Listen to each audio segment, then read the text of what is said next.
National treasure and Liverpool legend Paul O'Grady has died at the age of 67. Good morning, it's 6 o'clock. It's Wednesday the 29th of March. This is Breakfast on GB News with Eamonn and Isabel.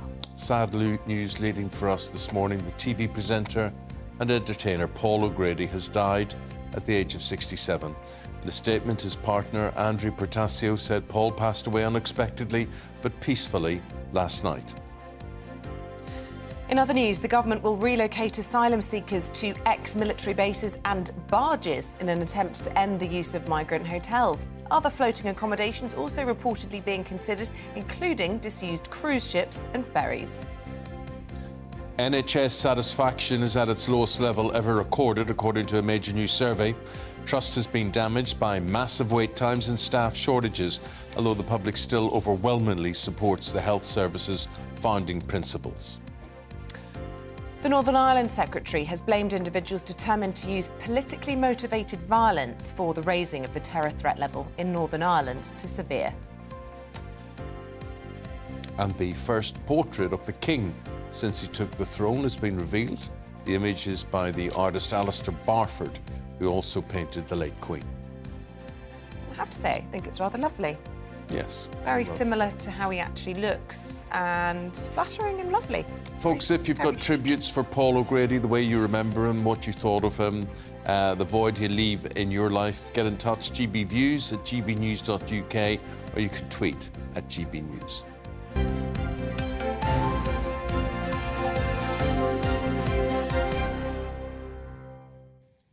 So let's begin with that story this morning. Paul O'Grady has died. He died last night, passing away peacefully at home. In a statement, his partner, Andrew Portasio, said, "It is with great sadness that I inform you that Paul has passed away unexpectedly, but peacefully." Well, during his career, the entertainer was known, of course, for his drag persona, Lily Savage, as well as hosting The Paul O'Grady Show, Blind Date and Blankety Blank, for which he won numerous accolades, including a TV BAFTA and a National Television Award. He was also a long-time advocate for animals, hosting ITV's multi-award-winning series For the Love of Dogs and acting as an ambassador for Battersea Dogs and Cats Home. To help remember Paul, we're joined now by showbiz journalist and fellow Liverpudlian Ellie Phillips. It's a very shocking and sad day, Ellie. Really sad news to be waking up to, and I'm sure that it's not just people from Liverpool, but all over the country and around the world are going to be saddened by this. Paul was an icon, a trailblazer, someone who, as people from Merseyside, we were so proud to have as one of our own. His humour and his fearlessness was something that I think resonates throughout the city and throughout Scousers in general. Mm-hmm. He was fun, friendly, fabulous, but most of all fearless, because I think you have to remember in the 70s when he started doing drag and went on and built that career, there was no room for him anywhere. I remember him telling me previously how, you know, he couldn't get a slot on Richard and Judy, and that spurred him on to want to do more and to break down these walls and break down these barriers, and he did. And boy, did he, you know, to go on to achieve what he achieved is just incredible. It's a huge, huge loss for everyone. Such a character, and you know, just he was supposed to be doing a new radio show in less than 2 weeks. There was no indication that, you know, this was coming. Previously, he'd had 3 heart attacks and he struggled with kidney problems, but as far as we knew, he was, you know, healthy and loving life, and so it's a real shock. We were not expecting this news at all. There were so many different reincarnations of him, whether it was Lily Savage, whether it was the animal advocate as well. And you talk about Richard and Judy. I remember 30-odd years ago waking up on a morning and switching on the telly to see Lily Savage sitting on Richard and Judy saying, "And as for that Eamonn Holmes, he should be sacked. He's ridiculous. Whoever give him a job?" And this was me hosting the National Television Awards. So he had a pithy tongue. I mean, he was sharp, especially as Lily. Oh, yeah. I think the thing with Paul and with Lily is that the attitude of just it was carefree attitude. Say what you think, say it how it is, and, you know, deal with the consequences later. You know, that was how he said it. And I'd often interview him and he'd say things and he'd go afterwards, "Oh, but don't write that, though." You know, yes, he'd say things and be like, "Oh, but don't tell anyone I said that. But I don't mind if you, but it didn't come from me," you know. But there was a realness about him. You know, he was always a delight to meet. And as you say, the best conversations with him were off camera. Yes. He was a real person, and he was able to tap into that on behalf of the viewers and listeners, wasn't he? I think what he did was he was really real, really candid, really raw, but so personable at the same time. And so I think hearing him tell his stories and just talk about life in general, he made you feel like it didn't matter who you were or where you came from. As long as you were fun and you were nice, he'd chat to you, he'd give you a chance, and that was his attitude throughout everything. Yeah, he did that across the board, and obviously, you know, being in Britain and being a friend to dogs made him very popular with the public as well. We're a nation of animal lovers. But he was also mixing with royalty, and his most recent appearance on the TV was with the Queen Consort. Yeah, I mean, that's the thing. There's everyone, you can't help but love him, and he can adapt to, you know, being with different people, but never lose that sense of humour throughout it. And you could imagine, you know, when he's with the Queen Consort, he will have said a few cheeky quips on the sly, you know, that's just the way he was. And she'd have laughed as well, you just know. Exactly, and I think that's what we love about him so much. And I think it's hard to think of other people who are such an all-round entertainer. And I think we say, oh, he's a presenter, you know, he can sing, he can act, he can perform, he can try, he can do it all. Yeah. And that is very unique to think of nowadays. He's one of those true originals. From being from Liverpool when we grew up, obviously the Beatles were huge, but for us as well, it was all about, you know, Paul O'Grady, Cilla Black, you know, some of the real greats and titans of entertainment. And so it's just such a loss that And funny you should say that, but I mean, today we mourn his loss, but we also mourn the loss of a true national treasure. Absolutely. He is someone who, like I said earlier, he's a trailblazer. He broke down barriers. He made being unique and being different something to aspire towards for the first time, I think. Unafraid to do anything, unashamedly who he was. And I think when he had those knocks down on the nose, that made him persevere even more and pushed him onto this national stage. And I remember speaking to someone a few weeks ago saying, oh, do you know who I think should have hosted Eurovision? Paul O'Grady, you know, LGBT, you know, a huge entertainer, can do all these things. I remember thinking, why haven't they got him? And thought, he'll be the one that popped up and says, you know, from the UK, these are the results, because everyone loves him and he is recognised on such a huge scale that it definitely would have been the gig for him. Well, nobody like him, that's for sure. Absolutely irreplaceable, and as Eamonn says, a national treasure. So if at home you're waking up to this news, do send in your tributes, your thoughts, your memories. Ellie, thank you very much. I think we'll be speaking to you throughout the course of the morning. We'll have more memories, more tributes, and of course you can make that very much yours by getting in touch, gbviews@gbnews.uk. Now, in other news this morning, the government is to announce that thousands of migrants will be relocated from hotels to be housed on former military bases and on barges. Our Home and Security editor, Mark White, has been to a military base in Essex, expected to house up to 2,000 asylum seekers, and where locals have launched a campaign to resist those plans. High above this Essex airbase, it's easy to see why the Home Office would view this facility as an attractive option to house asylum seekers. Across the site are multiple disused buildings, former residential blocks, which could easily be adapted to accommodate migrants. But right next to the Wethersfield airbase is the village it took its name from. A quiet community now united in opposition to such a large-scale accommodation centre right on their doorstep. At the moment, what we're expecting is from the 1st of April, the Home Office will take charge of the site. Tony Clark-Holland, a leading voice in the campaign against the plans, says the communities around this base would be overwhelmed by such a large accommodation centre. Some people are worried about voicing that concern because suddenly they're deemed to be racist, and that is not the case. If it was any group of young males, anywhere, people could feel concerned. The strain that would put on the local communities and local services, there's no facilities here. Obviously, if they needed anything, whether it's medical, emergency, we're just miles from anywhere. At the weekend, more than 250 people from here in Wethersfield and surrounding communities gathered in the village hall to express those concerns. The local council revealed it plans to seek a High Court injunction to halt any attempt to use the base for asylum seekers. Perfect. £8.63, please. This tiny shop, come occasional post office, is the only store in Wethersfield.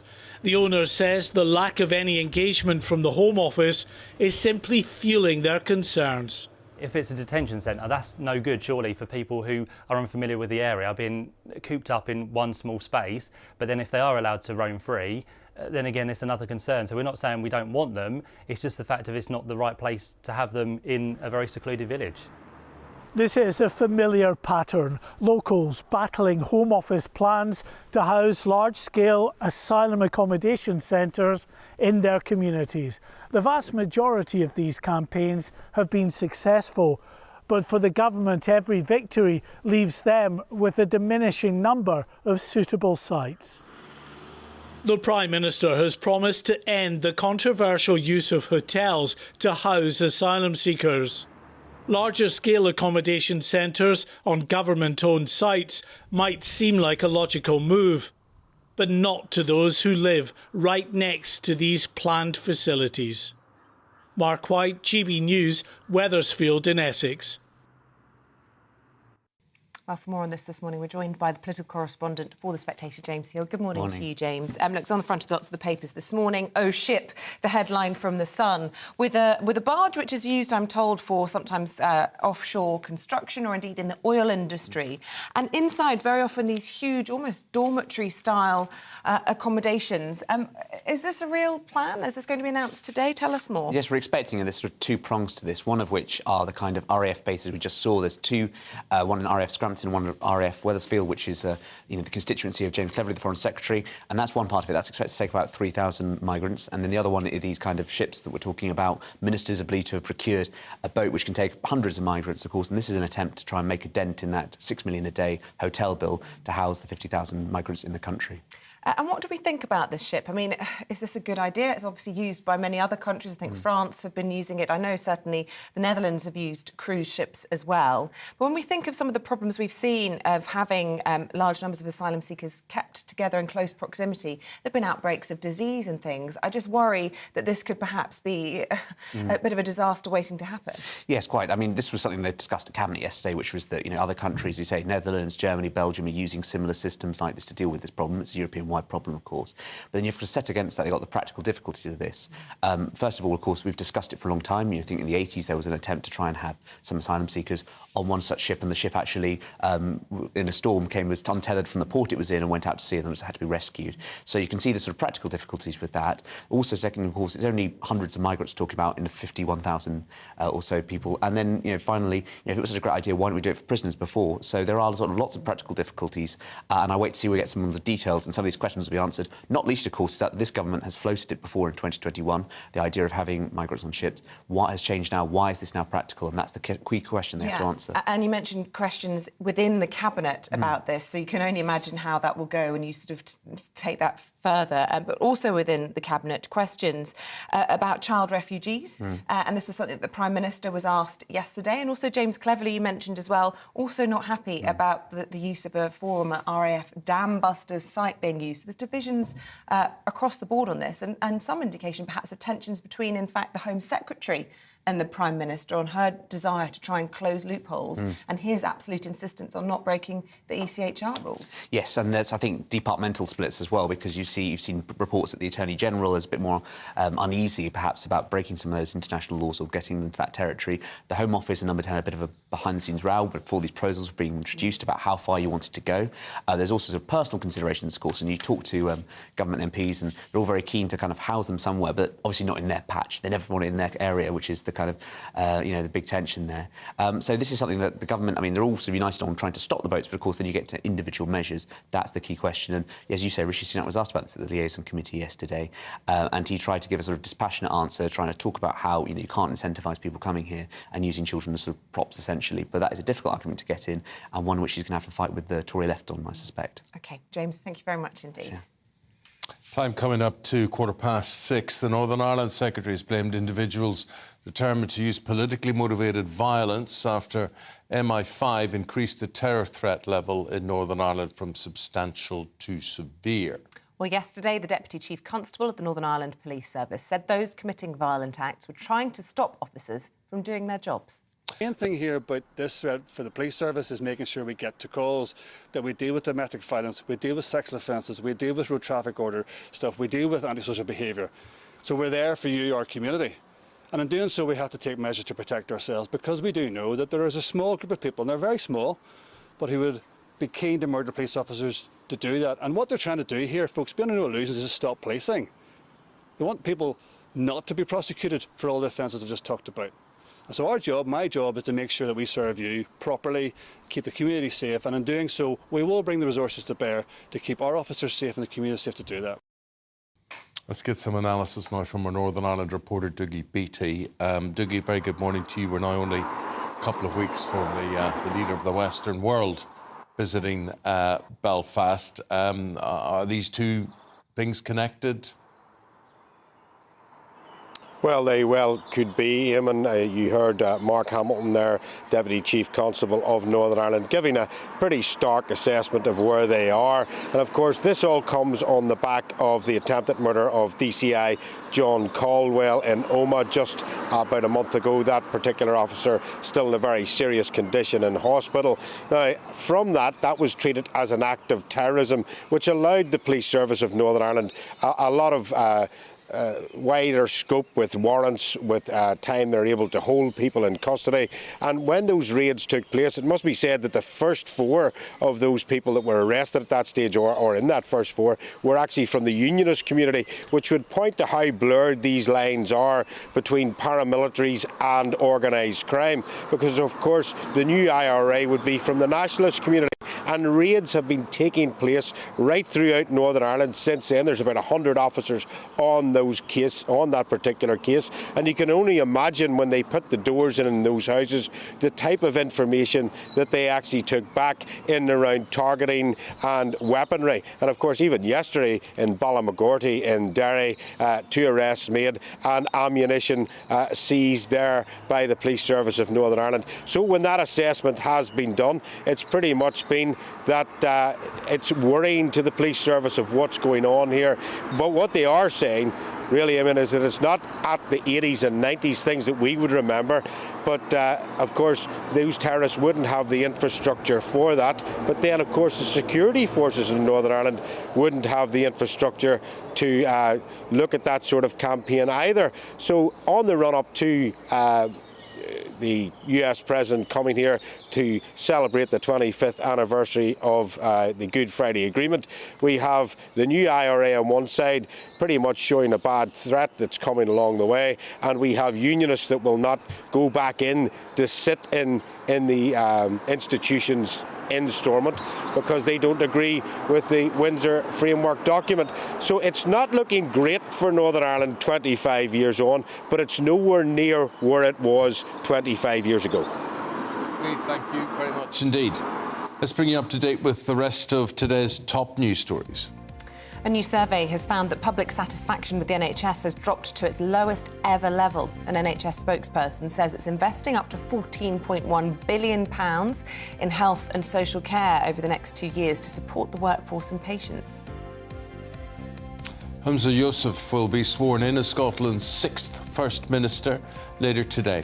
The ceremony will see the 37-year-old make his statutory declarations, and after that he'll be granted the official title of First Minister and Keeper of the Scottish Seal.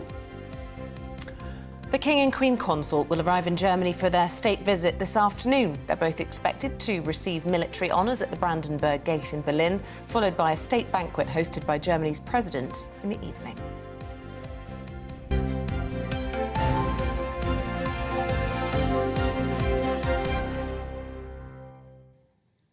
De-aging, getting younger or certainly not getting older. Could stem cell therapy turn back the clock and de-age you? We're going to be talking to a doctor who claims to be close to a medical breakthrough on that next.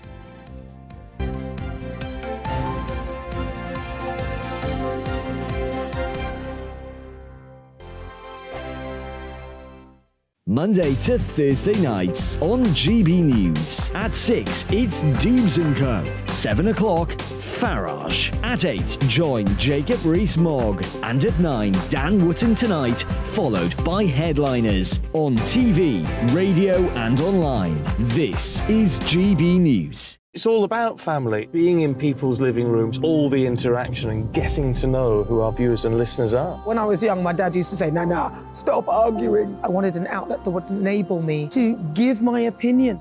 People are going through a really hard time right now, and I know that you don't feel like you're being listened to by the establishment. I came to GB News because it's the People's Channel, and I want the audience to have their say on the events of the day. We're dynamic. We do something different. Democracy shows that the wisdom of the nation is in its people. I get to travel to find out what the story is from a personal perspective. The British people aren't fools. We know when we're not being told the full story. We've got to work out how Britain moves forward from this. It's the best country in the world. The establishment had their chance. Now we're here to represent your views. Britain's watching. Britain's watching. Britain's watching. We're proud to be GB News. The People's Channel. Britain's news channel.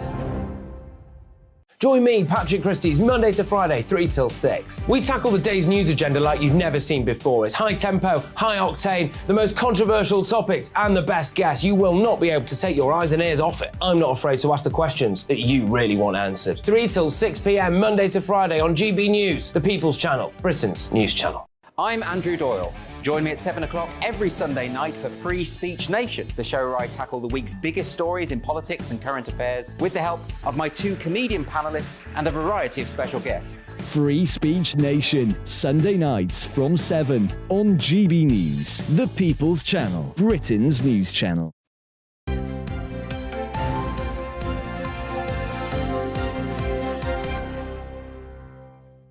Tributes are still coming in this morning to the sad news that we're all waking up to, that the broadcaster Paul O'Grady has passed away at the age of 67. We're told it was unexpected but peaceful. Do please share your memories, your response, your reactions this morning, and we will try to share as many of those on air as we can. I'm just going online and looking at various shows that I did with Paul, and in the time where big budgets used to happen, and he had his own show on BBC, and there's a whole sequence called Shanghai Lil, which is full of people who were on the telly at the time, just dancing and singing out, including myself. Yes, of course. Including myself. So many memories. We could this. fill a whole show with your Paul O'Grady memories. Yeah, and of course, you shared that love of dogs, which so many British people actually, you know, probably most recently remember him for, really. Well, that reinvented Paul. Yeah, I mean, he was very pithy up until then, and particularly as Lily.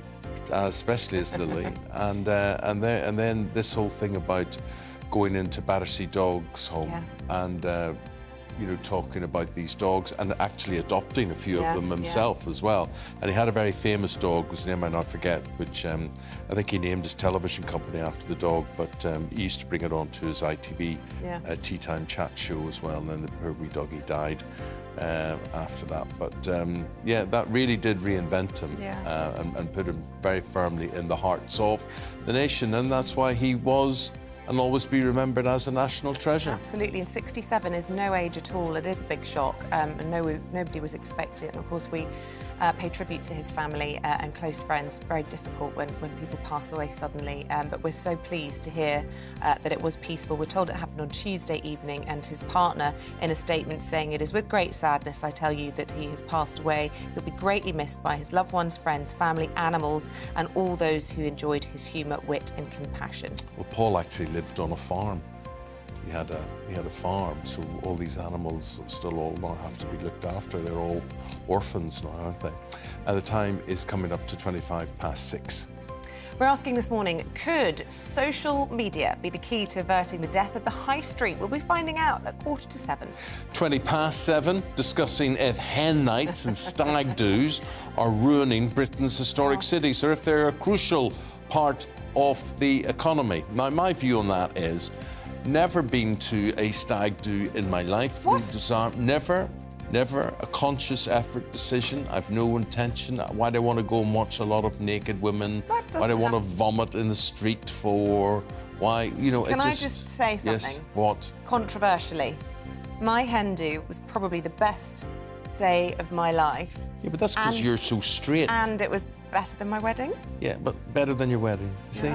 My wedding, too much pressure, too much expectation, and look, I'm thrilled to have married my husband and had a lovely day, but my hen do, I didn't stop crying happy tears because people kept turning up that I wasn't expecting. I was surrounded by my closest circle of women, which is, you know, I'm a girl's So you girl. just got drunk and booked No, up there was in a doorway There was some somewhere. drinking involved, but that wasn't why it was brilliant. It was just about letting go, being surrounded by my favourite people and having a lot of fun. Anyway, I'm fed up of stag do's and hen do's. You're just a party pooper, Eamonn. No, I'm not. Let people have their moment. And you know what? High streets, town centres up and down the country are struggling. And this brings in, Are they like it or loathe struggling it, to this clean up brings in litter? some money. Are they struggling to spend money. clean urine from the front doors Well, of shops? no, Are they struggling to... Do you know that the tidy up campaigns in various towns, and they have what are called the brown squads? Oh, don't. But you know, seriously, let's cancel. Do you know what a Cheltenham brown race. squad is? Yes, I do.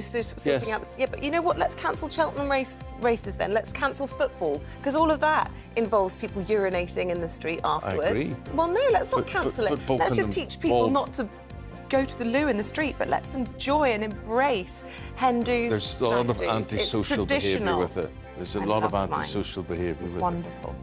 What's the point? Hen do's, stag do's. What's the point? Let us know. Hard disagree. We'll be discussing those. Well, you're gonna. So when you do it again. Oh, when you get stop married it! Don't start this. I'm not doing it again. Oh, you're not doing it again. Wifey for lifey. So next time round, you I'm wouldn't. not doing it you again. Wouldn't have it. My husband's watching. Oh, I forgot about that. Oh my God. Right, there's how you get in touch. We'll be back after the break.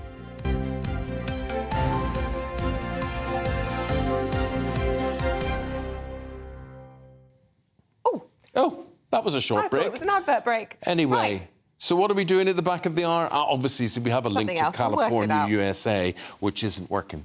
So we are, we're doing a what package? We're going to talk about community renewal funding, and it's an experiment that's been backed by the government, and it has shown how businesses can use social media to bring customers to the high street. Okay, so they did this over 6 months. 2,000 businesses in Herefordshire took part in all of this.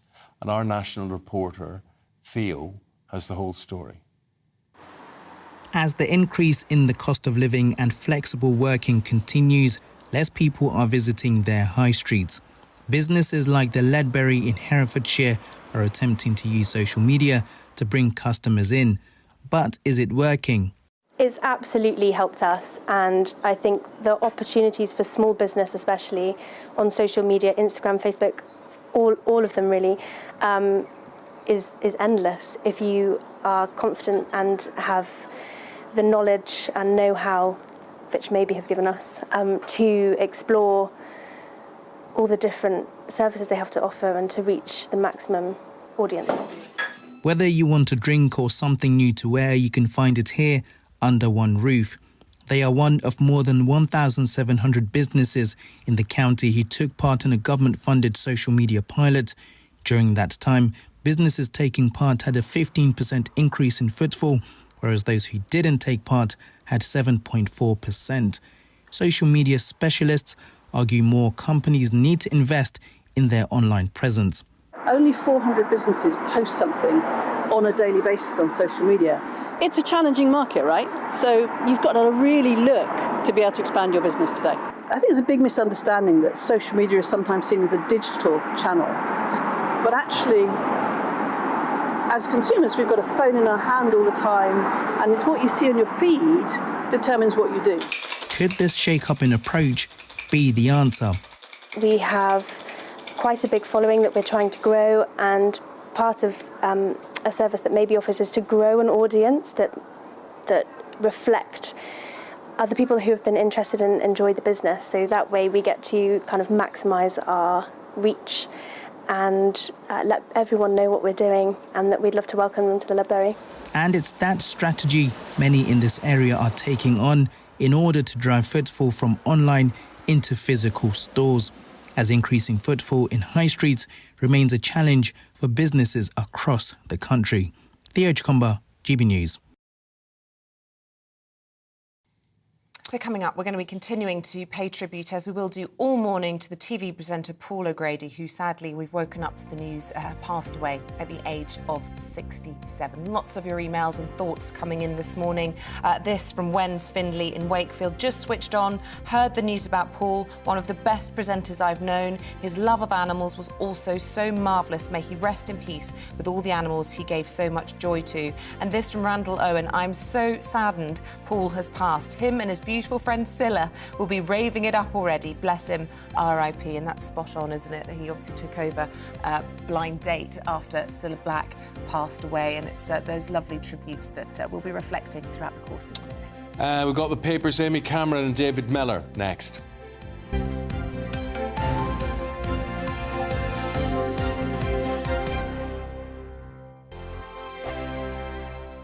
I joined GB News because I was sick and tired of not hearing my views being represented, not just mine, but so many people that I knew and spoke to. I just couldn't get my voice out there. I couldn't say anything. I couldn't do anything. Whatever the narrative was, I kind of had to follow it. GB News is there to provide a voice for those who have been ignored by the establishment media. We think different things, we've got a different style. GB News is here to be optimistic and positive about the future. It's real kind of dynamic and flowing, with the audience very much at the heart of it, like a big family. Here at GB News, we talk about the things that matter to you. Hearing the voices from right across our towns and cities, especially our towns. All sides of the argument represented with a heavy dose of opinion. We're on a mission here to make a difference. And the GB News family really is here for you, and whatever time of day you can watch or listen. Britain's watching. Britain's watching. We're proud to be GB News, The People's Channel. Britain's news channel. Hello, I'm Michelle Dewberry, and you can join me every weekday 6 till 7 on Jubes and Kerr. You're an inspiration to us all. Clip that bit off. Well, you are. That's my ringtone. My political ambitions those days are gone, I can tell you. She's only teasing. Go on. He's probably going to want to lay down now. I'll give him 2 minutes to have one. Let's respectfully disagree. That's what we like on Jubes and Kerr. Come and join us. GB News, The People's Channel. Michelle Dewberry, weekday evenings at 6 o'clock. Westminster is going around in ever-decreasing circles, followed by the media. Britain is broken. How on earth did we get into this mess? But more importantly, how do we get out of it? Join me at 7 p.m, Mondays to Thursdays on Farage, here on GB News. We will have open, rational debate. We've got to work out how Britain moves forward from this. Join us here on GB News, the People's Channel. Britain is watching.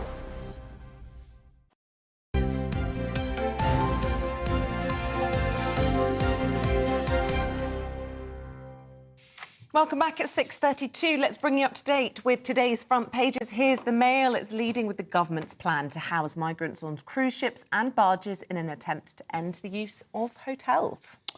The Express claims long waiting times and staff shortages have led to the lowest level of satisfaction in the health service on record. The Financial Times says the Chancellor must pump fresh cash into the NHS and suggests that he is going to do just that. The Eye goes with the headline, Lineker won taxman nil, as the TV presenter wins a landmark appeal against HMRC, who accused him of avoiding £4.9 million in taxes. And the Times has featured a new portrait of King Charles ahead of his state visit to Germany. Going through the newspapers now, we're delighted to welcome David Miller and Amy Cameron.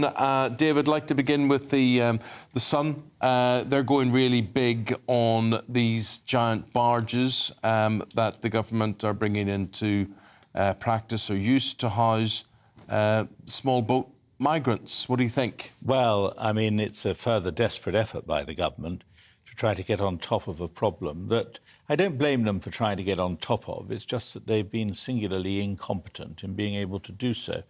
And £3.5 billion hotel bill is ridiculous, particularly when, I mean, it seems to me, you know, there's one crucial point in all of this. These are not people fleeing from immediate threats of death and persecution. They're people who've travelled through perfectly safe countries, insofar as we all believe France is a safe country. It is, unless you're President Macron, I suspect.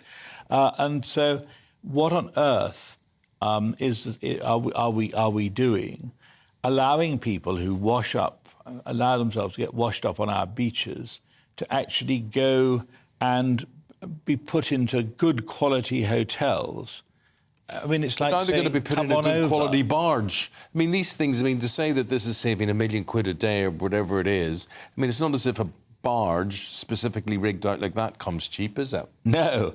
And that's why, in the longer run, what they've got to do is stop people from staying here. Look, the problem that we have is that as soon as someone arrives, there's a whole mass of lawyers and people who either for political reasons or for financial reasons are desperate to keep them within the British court system.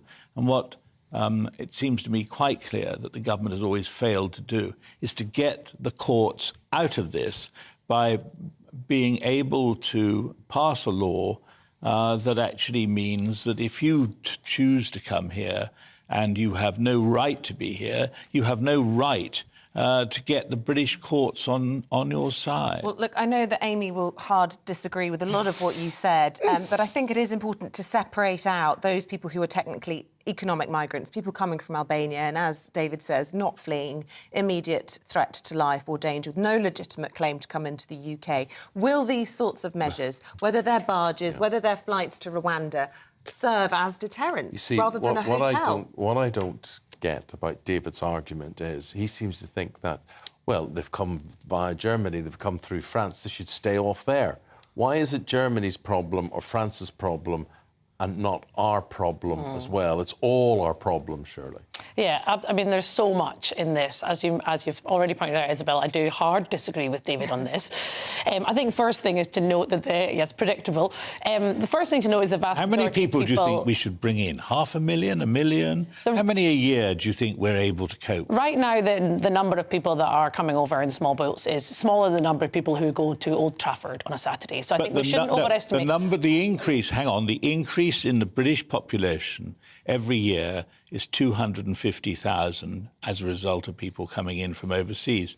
I mean, is there a mandate for that? So we're the 52nd most densely populated country in the world. Rwanda is the 23rd. So if we're genuinely positioning this as a question about population density, but let's just sit back on this. Can I just pick up on one point really quickly? Because you were just saying then people coming in from overseas. I mean, that suggests anyone foreign. That's clearly not what you meant there. You're talking about coming in illegally. Foreign because we people, obviously have a huge number of people who come in as doctors legally. Of course. Yeah, so, I mean, that's net migration totals. That, which includes all of this. But the net migration is still a troubling enough figure without having lots of people winding up on beaches who choose to be here. They don't have to be here. They're not fleeing from any threat.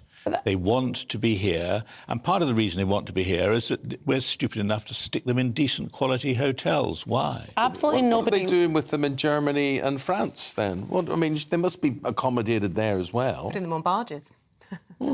I think, but your point, Eamonn, is such a good one, right? In terms of this idea that they've... Well, first of all, I think the Home Office's own stats demonstrate that the vast majority of people who come over the Channel are granted asylum. The problem is there's a phenomenal backlog of cases because the system is completely underfunded and incompetent. On that, I think we would agree, David, that the system I don't know that we do agree. Incompetent. I think we would agree on incompetence. Incompetent, yes, we probably would agree. Yes, we can start.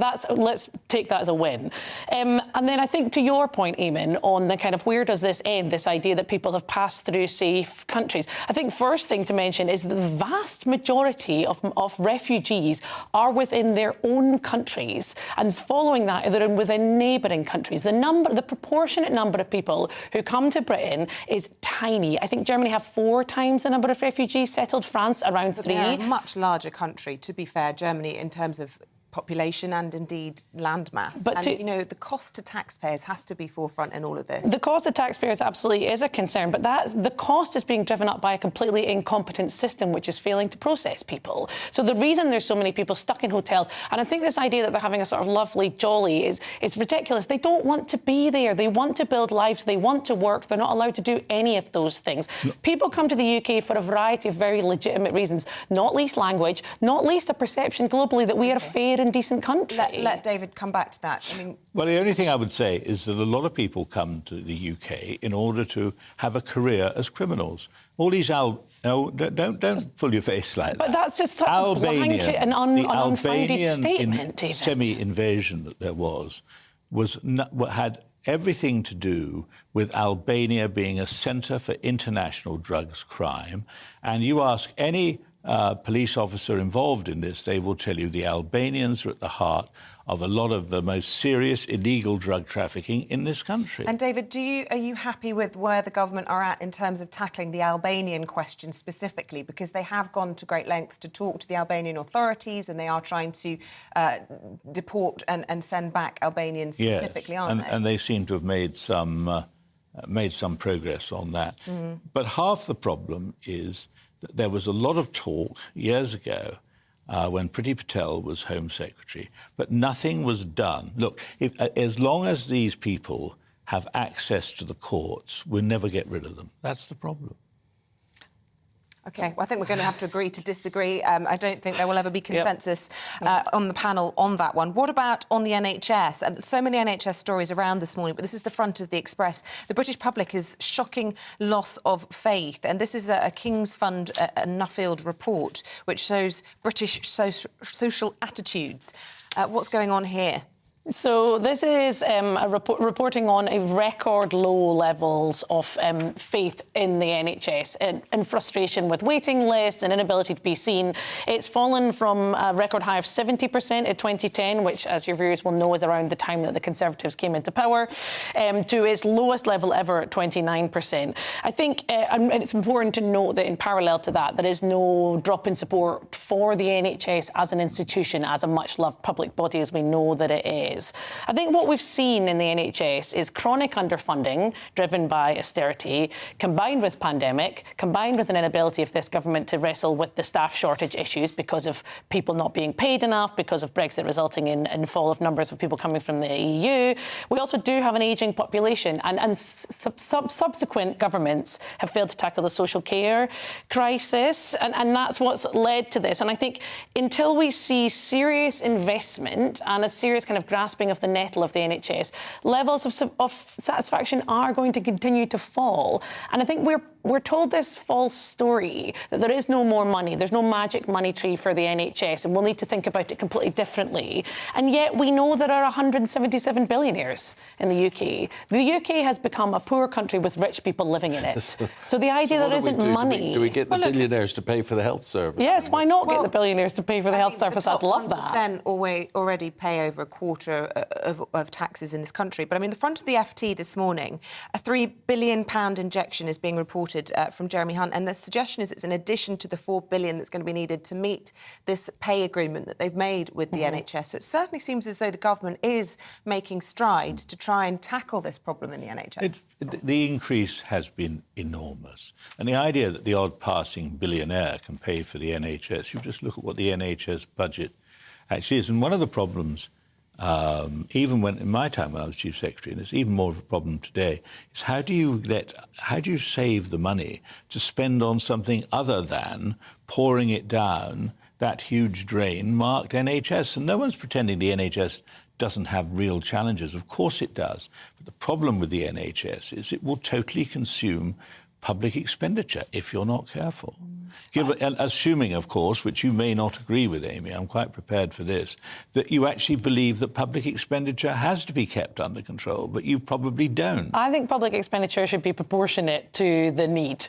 And I think when we talk about pouring money down the drain of the NHS, we're talking about people's health. Yeah. That it is not a nebulous body on these, middle layers of bureaucracy and management. And I just get the sense with the NHS you could continue to pour money in and the problem would still be there. I think we know there are hard facts which have driven the crisis, right? We have an ageing population. I think it's also worth pointing out that the NHS, because of its protected status to some extent within public funding, has become the front line for all of society's ills, all of which have got worse because of underfunding right across the public sector. So because we've failed to deal with the social care crisis, because we've failed to deal with mental health, because we've failed to deal with inequality, all of which drive up health issues, the NHS is now become, it is creaking at the seams because of that level of demand, driven up by a failure of the public sector more broadly. But I think we talk about this money is disappearing down the drain. And just to come back to it, I know it seems like a left-wing talking point, but billionaires' wealth increased £150 billion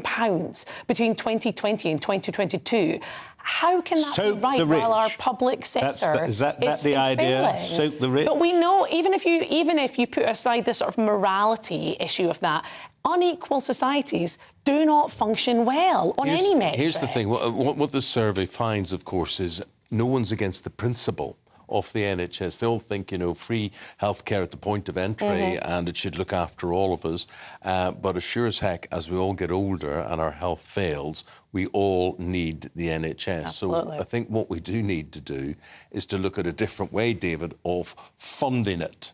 Well, obviously, but also, this idea that every penny that goes into the NHS is spent wisely is simply not true. There's an awful lot of overmanning in the NHS. There's an awful lot of jobs that actually, in a sensible place, would not actually require to be done.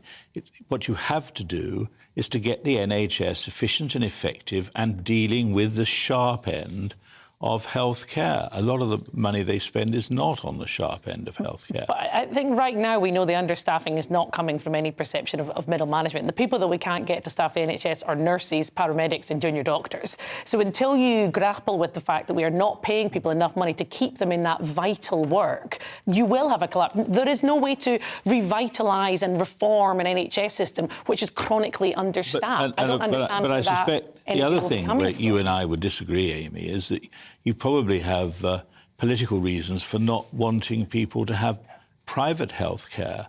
But a lot of doctors only work in the UK because of the money they can make from private health care. And, I mean, I personally have private health insurance, and I therefore pay for all of my health care myself. I sometimes think that's rather a noble thing to do, but you wouldn't agree. Well, we could argue that one for education as well. Yeah. Keep your thoughts coming in on that, folks. We'll say goodbye to David and Amy, and they'll be back in about 40-45 minutes' time. For the moment, both of you, thank you very much indeed. We love a spiky pay-per-view to start the day. More of that. Don't kill each other. This is what we want. It's all about debate and airing those arguments, all sides of the argument. Welcome on this solutions. We want to continue this whole thing about health as well, because I want to go to Dr. Stephen Cohen in San Diego, California, and he's the anti-aging guru. And the whole industry is a huge market. I mean, after all, who wants to get old? Everybody wants to turn the clock back. Do they not, Dr. Cohen?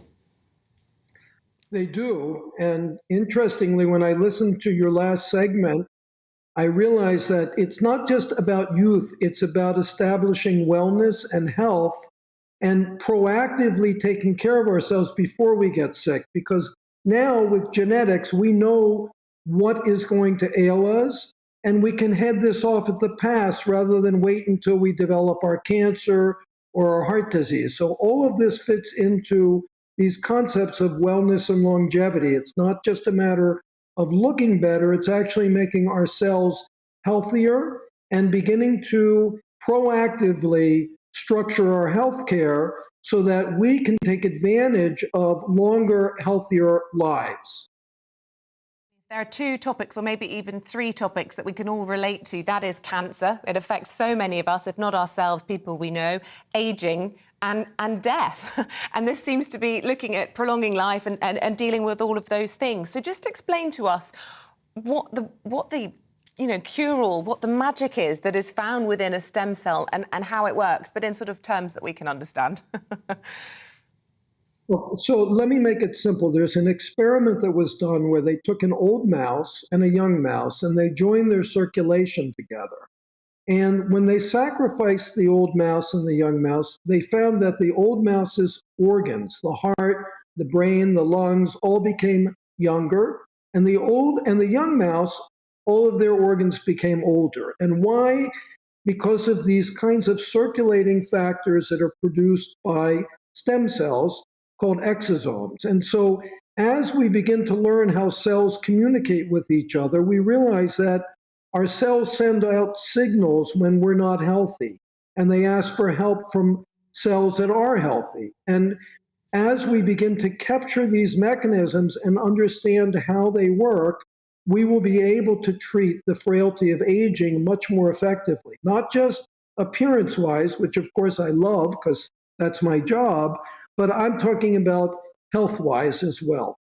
But doctor, how far away? I mean, what you're talking about, if true, absolutely amazing. We would all welcome that. But it does, in a way, sound like science fiction. How far away could it possibly be?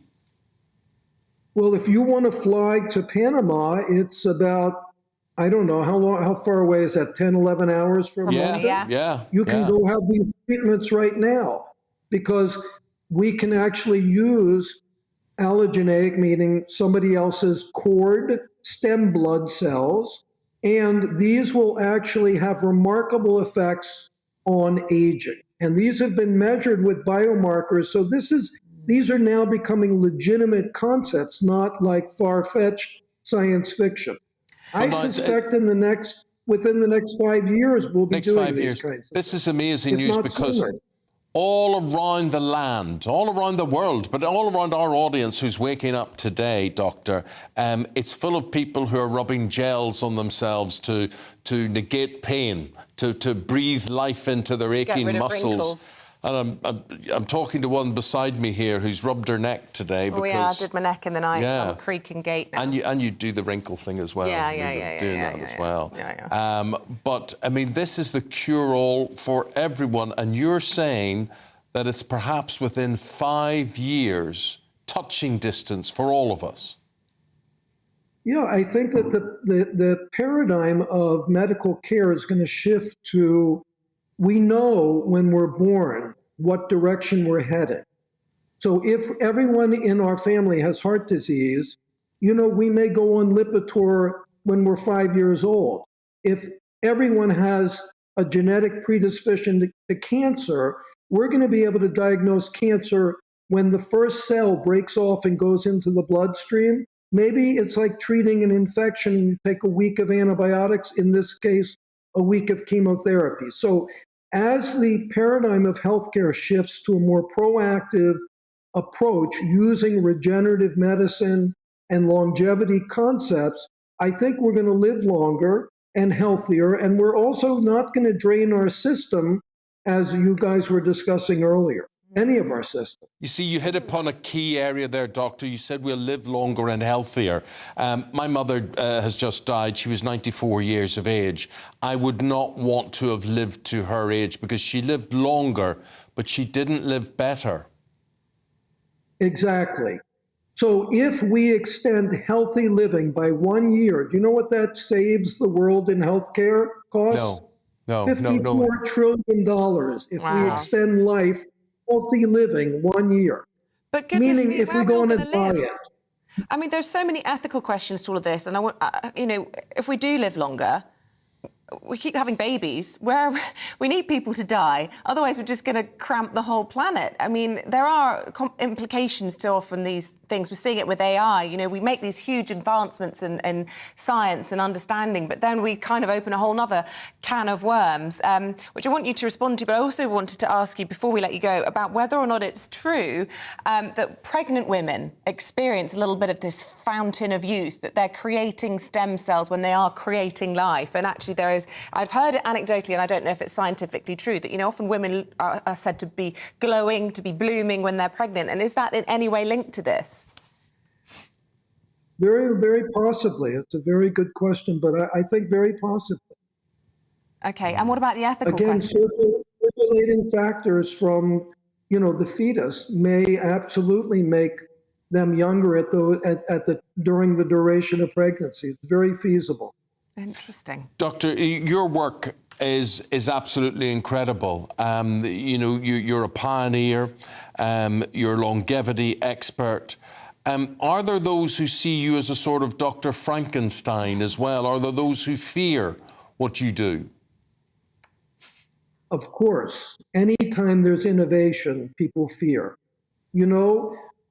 I often like the story of in 1864 when the French decided that it was going to be okay to let outsider artists who were refused to show their art in any establishment heretofore were finally allowed to have their own exhibit. Who were those artists? They were the Impressionists. They frightened everyone, and look at the contributions they've made to our civilization. So I would just say sometimes what frightens us most is actually what we should be embracing, because this oftentimes will lead to the greatest advancements. Dr. Cohen, I wish we had more time to talk to you. Absolutely fascinating. Thank you for bringing us up to date and giving us that hope that within 5 years we could all be living longer and better as well. Good luck with your research. Thank you, sir. Thank you very, very much indeed. Live from San Diego, California there, Dr. Stephen Cohen. Well, look, talking matters of life and death, sad news we're all waking up to this morning, and the tributes pouring in after the news that Paul O'Grady, the much-beloved broadcaster and national treasure, died unexpectedly, but we're told peacefully, at the age of 67. The TV presenter Carol Vorderman has tweeted saying Paul O'Grady already giving them raucous, ripping up the rulebook, mischief-making, calling it out, loving hell in heaven. Paul, what are we meant to do without you? Les Dennis, who worked with him on many occasions, said, so sad to wake up to the news Paul has died. He was a true comedy great, and his twinkly, mischievous presence will be missed by so many. R.I.P., dear Paul. And the TV presenter and actor John Barrowman says, I'm totally shocked and sad to hear the awful news that Paul O'Grady has died. An awesome talent stretching decades, from watching him as Lily Savage at the Vauxhall Tavern to sitting with him laughing backstage at West End. And being a guest on his Paul O'Grady show. Yeah. Look, thank you very much indeed for that. Your comments, we'll happily... Well, let's read a few of those. We've got time. Carol has tweeted saying, I can't believe it. Wow, just had the shock of my life. Rest in beautiful sleep. Richie says, sad, sad news. Paul O'Grady did so much for animals. 67 is no age to go. He'll be really, really missed. Please pass on my condolences to his partner. What a loss. Look, so many tributes coming in, and we will try to reflect as many of those as we can. In fact, this one from Colin. That was a shock. Paul O'Grady has died so unexpectedly. My comment, Ari Paul, is how he really took diversity to the limits of his drag queen role, his game show talent, and, of course, with animals, especially with dogs. Another gift from Liverpool. How will Cilla Black greet him? Bless her too. Yes, taken too early, but not forgotten. Thank you very much for all of those. We'll be reflecting more after this short break.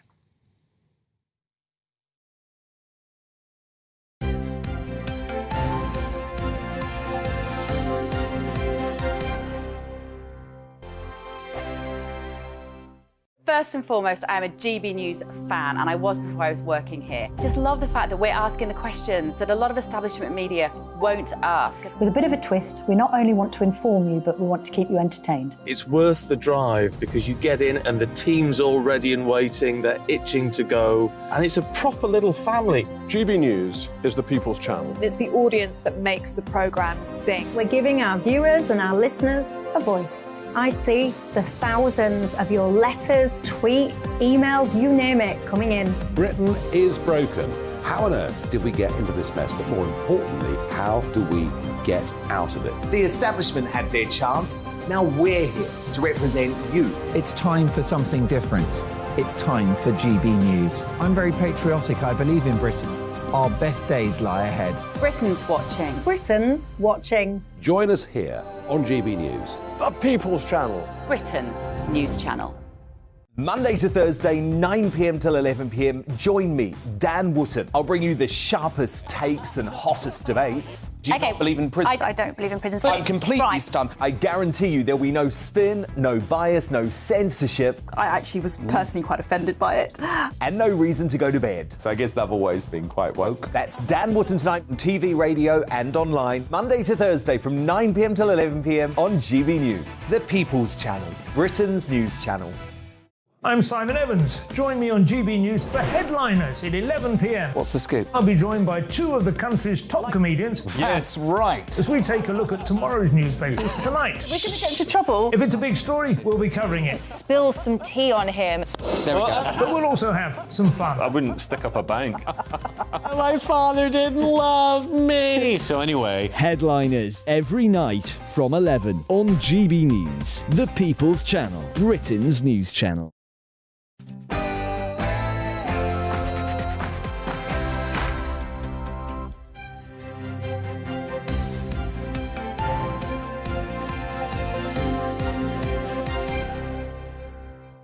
National treasure and Liverpool legend Paul O'Grady has passed away at the age of 67. Hello there, very good morning to you. The time fast approaching 7 o'clock on Wednesday, the 29th of March. You're tuned into breakfast on GB News with Eamonn and Isabel. Here's what's leading our news this morning. The TV presenter and entertainer Paul O'Grady has died at the age of 67. In a statement, his partner Andre Potasio said Paul passed away unexpectedly but peacefully last night. The government will relocate asylum seekers to ex-military bases and barges in an attempt to end the use of migrant hotels. Other floating accommodation is also reportedly being considered, including disused cruise ships and ferries. NHS satisfaction is at its lowest level ever recorded, according to a major new survey. Trust has been damaged by massive wait times, staff shortages, although the public still overwhelmingly supports the health service's founding principles. The Northern Ireland Secretary of State has blamed individuals determined to use politically motivated violence for the raising of the terror threat level in Northern Ireland to severe. And the first portrait of the king since he took the throne has been revealed. The image is by the artist Alistair Barford, who'd also painted the late Queen. Thank you very much for all your comments, all your tributes to Paul O'Grady, reflecting those throughout the programme.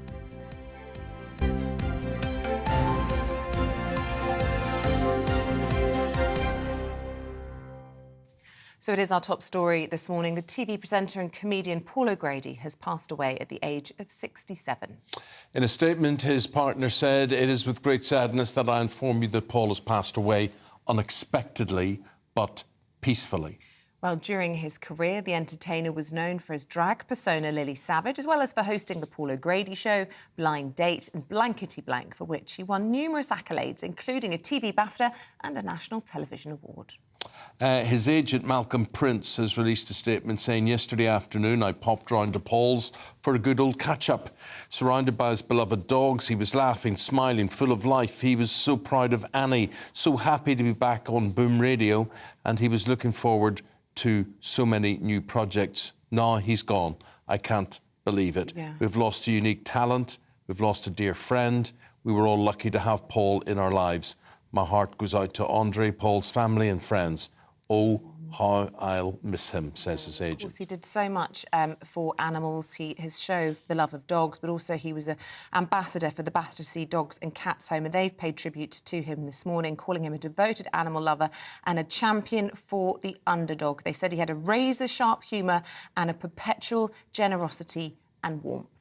Let's see what our showbiz journalist and fellow Liverpudlian, Ellie Phillips, has to say about all of that. Ellie? I think what's come out more and more is that this was a genuine shock to so many people. Yeah. I mean, he was on stage in Edinburgh on Saturday night in the middle of a tour of Annie playing Miss Hannigan. He was due to take that up again next month, going on to Liverpool in June to play at Liverpool Empire Theatre. So very much, you know, in the throes of work and carrying on with his life with the full force that we know and love him for. The only solace I think we can all take is that they've said that he died peacefully, which is what is the only thing that anyone can hope for, and you know that can give people some comfort at this time, because it's just such a sad loss, and just to know hopefully that he did slip away peacefully surrounded by those who loved him is something that we can hold on to at this time. We're not just talking about another entertainer, we are talking about a national treasure here. Absolute icon. Absolute icon. Just to think of where he came from, you know, a young lad from Liverpool who came to London to make it as a drag queen, and to then go on from that and make it onto a national stage, breaking down barriers as he went, doing so much for the LGBTQ plus community, which I think, you know, they will be mourning his loss greatly today. And as well, all that he did for dogs, like we said. I remember when he said to me once, I said, he said, I can't stay after the show. I said, oh, how come? He said, I've got all my dogs. I said, how many have you got now? And he said, I don't know anymore. Yeah. I keep collecting them. It was a farm, basically, he lived on. He had other animals as well. Basically, Lily Savage launched him into the public eye. But Lily also, she made him, but she also was a big difficulty, wasn't she, whereby he thought that maybe it was time to let her go. Yeah, I think with Lily, he was saying, you know, it's kind of someone that made him took him onto this national scale, but also he had so many other talents as well. So I think there's a conflict of wanting to always have that and be proud of that, and always was very proud of that, but also wanting to go on and do other things and be remembered for so much more than that. And he definitely was. The work he did, getting, you know, I think it was an MBE that he got, and just being known for being someone who was loved by all, which is so unique in this industry. You won't find anyone who has a bad word to say about him at all. And to say that about someone who was so sassy and someone who was so quick-witted and, you know, naughty and mischievous, but so good-humoured with it as well, showed that he had such a good heart, and that carried through everything that he did. So it's just a real loss. Well, we're going to look at that creation he did make, which launched him into the public eye, Lily Savage. Many years ago in Birkenhead, there was a thriving movie industry. There was, honestly, between the 20s and the 30s. It was huge, absolutely huge. And one of the biggest stars of Birkenhead films was my grandmother, Erica von Savage. She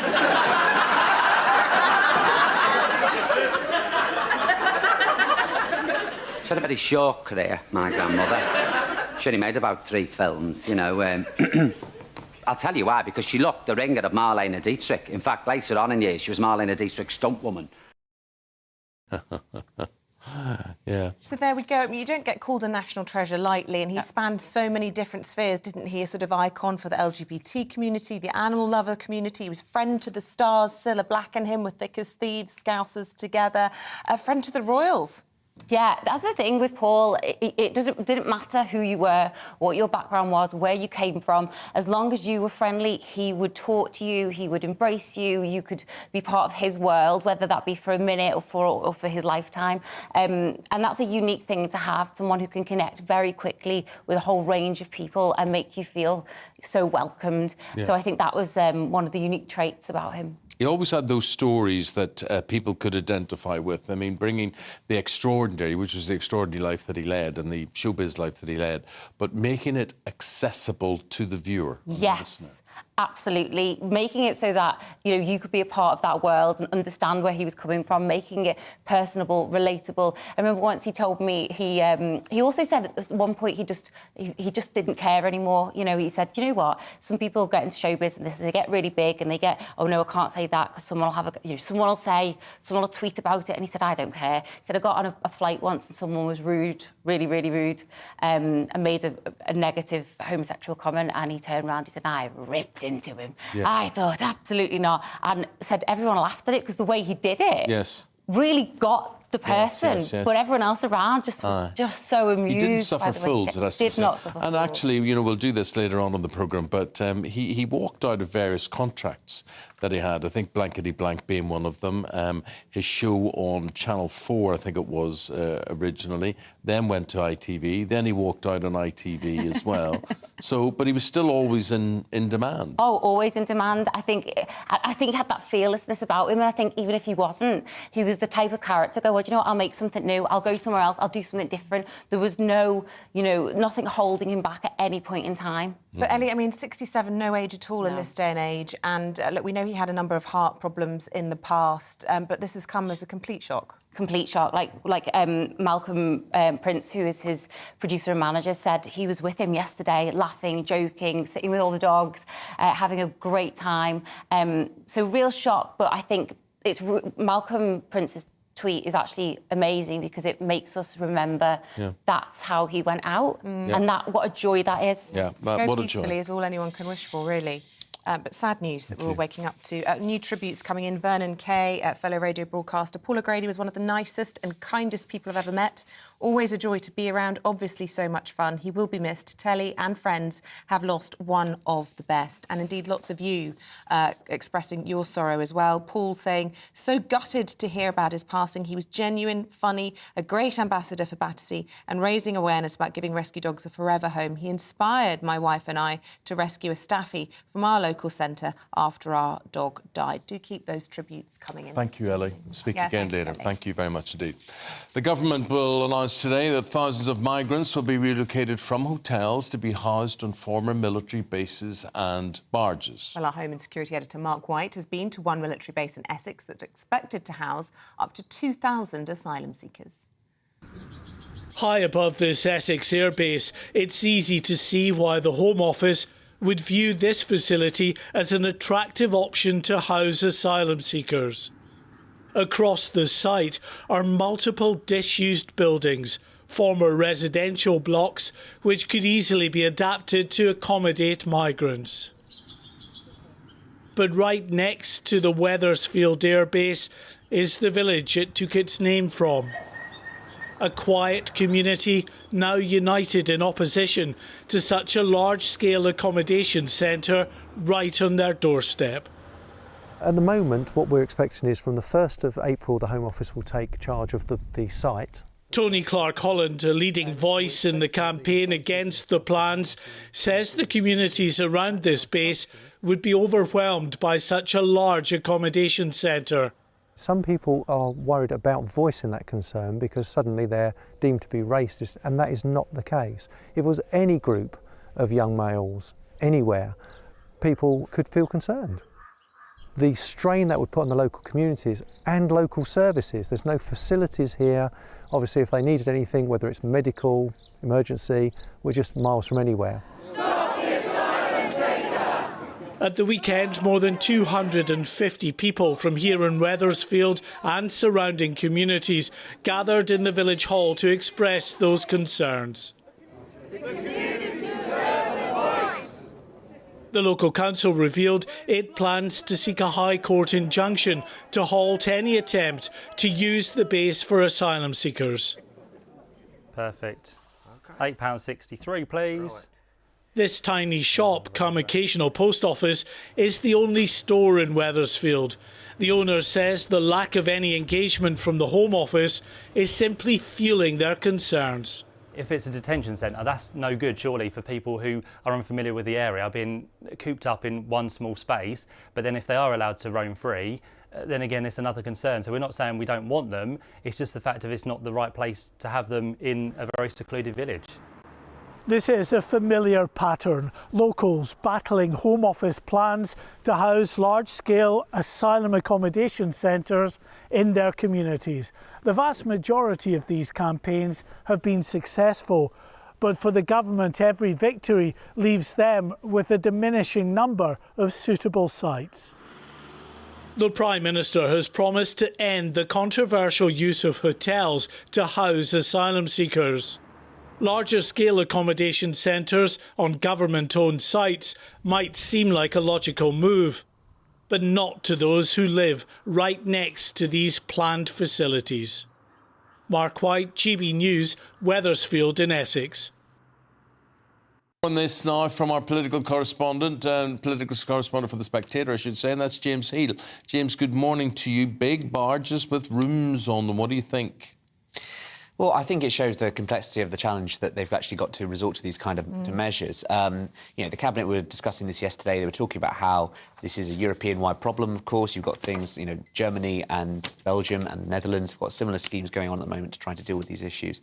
But it's a measure that obviously has been floated for a number of decades to deal with prisoners, to deal with refugees. So I'll be interested to see what has sort of changed that they can make it politically feasible this time and when it's failed previous times before.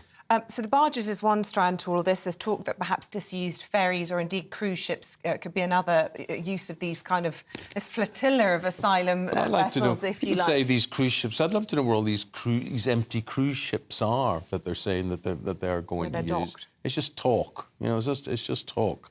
But we had this debate during our newspaper review today, and David Mellor was giving off saying, well, why do they come and stay here? Why do they stay in the UK? Well, they don't. They stay in lots of different countries. Do we get a disproportionate residue of migrants or not? I think that, I mean, this is a key argument which that Rishi Sunak is trying to do, which is have more safe and legal routes in order to expand the number of refugees we take here legally. I think that the key... Is that what Rishi... Yeah, well, that's one of the things they're proposing. That's one of the things he's been asked to make an amendment to his bill on, and he's been resisting that because he doesn't want to weaken the legislation. But, you know, he said at some point in the future, once we've got a grip of this, we'll announce more safe and legal routes. And then there was talk of perhaps 20 as a concession. But, you know, he's been quite resistant on being specific about that. And at the moment, that's one of the big problems. Yeah, I mean, that's the key thing, is they don't want to incentivise any of these kind of more people coming here and incentivising the criminal gangs. That would be the kind of government argument. But I think there's a justifiable point, which is that how many is the right number, and no one seems to want to be able to put a figure on that. Admittedly, it sort of changes with accordance with the circumstances. But I think, as you see from the debates around RF Scrampton, RF Wethersfield, people don't really want to put them anywhere, really, which is the problem in terms of the UK. Yeah, and that divide on how to deal with it goes all the way up to the Cabinet, because as we mentioned, as Mark said in his report there, James Cleverly speaking openly in Cabinet against these RAF bases being used, and other senior Tories as well. And if you've got division at the top, that just goes to show and speaks to the challenge facing the government. Yes, and I think also you look at how the legislation, the illegal migration bill that's been going through Parliament, there's been a challenge from the right of the party, which wants sort of harder commitments in terms of the legal framework, and on the left of the party, which is pointing out about child refugees as well. Yeah, and again, he was speaking to the liaison committee yesterday, asked specifically about this child refugee issue. And I know Tim Lawton's been pushing hard to try and get an amendment on this. And the Prime Minister's saying, look, we're going to actually resist this. We're not going to treat children differently, which is controversial. But he says it's to stop them being used as a pull factor, i.e., refugees, or perhaps even some of those criminal gangs, sending children over deliberately so that they can then be housed and other family members can follow afterwards. So incredibly emotive. Yeah, and I think the most uncomfortable moment, perhaps, for Rishi Sunak at yesterday's liaison committee, I mean, he loves those kind of settings, you know, he gets to be on the detail, all that kind of stuff, but was when he was asked about Suella Braverman's comments about referring to people coming here as an invasion. And I think Rishi Sunak very much sees it as a practical term in sort of cold policy dynamics. And so I think that's the whole challenge facing the Tory electoral coalition and Tory ministers, is it, are they going to really try and pick this issue up and try and run with it and sort of stand and fight an election to an extent on it? Or are they going to try and sort of take the heat out of this debate and discuss it in a very dispassionate way? Well, at its core is the cost to the taxpayer, isn't it, Eamonn? James, millions and millions of pounds. Yeah, a quick word about Jeremy Corbyn and what's next for him come the next general election. Labour would like to expunge him from the record books and from representing them, but he's a real pain in the side that they just can't get rid of. Well, he is, but I think Keir Starmer likes having around as sort of a bit of pinata, basically, to sort of attack him every time and sort of attack the hard left and sort of make them irrelevant, but also having them on the scenes reminds him of everything that Keir Starmer isn't, supposedly. Yeah, OK. James, thanks very much indeed. James, the political correspondent for The Spectator. The time, 17 minutes past 7, and the Northern Ireland Secretary has blamed what he terms are individuals determined to use politically motivated violence after MI5 increased the terror threat level in the province from substantial to severe. Well, yesterday the Deputy Chief Constable of the Northern Ireland Police Service said those committing violent acts were trying to stop officers from doing their jobs. The main thing here about this threat for the police service is making sure we get to calls, that we deal with domestic violence, we deal with sexual offences, we deal with road traffic order stuff, we deal with antisocial behaviour. So we're there for you, our community. And in doing so, we have to take measures to protect ourselves, because we do know that there is a small group of people, and they're very small, but who would be keen to murder police officers to do that. And what they're trying to do here, folks, beyond no illusions, is to stop policing. They want people not to be prosecuted for all the offences I've just talked about. So our job, my job, is to make sure that we serve you properly, keep the community safe, and in doing so, we will bring the resources to bear to keep our officers safe and the community safe to do that. Dougie Beattie, outside police headquarters, I think he is, in Belfast, for us today. So, Dougie, what does a severe threat level mean visually? Will there be any difference for folk living in Northern Ireland? No, I don't think there'll be that much difference for people living here, but there will definitely be a difference for police officers and prison officers, those that are enforcing the law and keeping the law. Those that are standing on the line of law and order are now under threat, and that shows actually how seriously they are taking this threat, of course, because we've had an attempted murder of 2 officers in Strabane just a couple of months ago, a very homemade explosive device thrown at a police car there. And of course, John Caldwell was shot in front of his son outside a leisure centre in Omagh just about a month ago. That officer still in a very serious condition in hospital. And it was from there's about 100 officers looking into that particular crime, and they used a mechanism of terrorism to have a look at how they could have wider search warrants, more time to hold people, of course, to investigate that particular crime. And in that, they had a lot of raids throughout Northern Ireland in both sides of the community. And we can only imagine that the information that was gleaned then pretty much scared the authorities here and has put this threat up to severe, meaning that at some time, very, very shortly, they expect another attempt on an officer's life. Right. And maybe not just an officer's life. You got Joe Biden due in Belfast in 2 weeks' time or so. He's coming out yesterday saying that threats like this won't stop him. Red rag to a bull. I mean, we know the cordon that is placed around the US president. I mean, I've seen it myself with Bill Clinton visiting Belfast. They're down drains, they're on top of roofs, they search absolutely everything. So could Joe Biden be a target in all of this?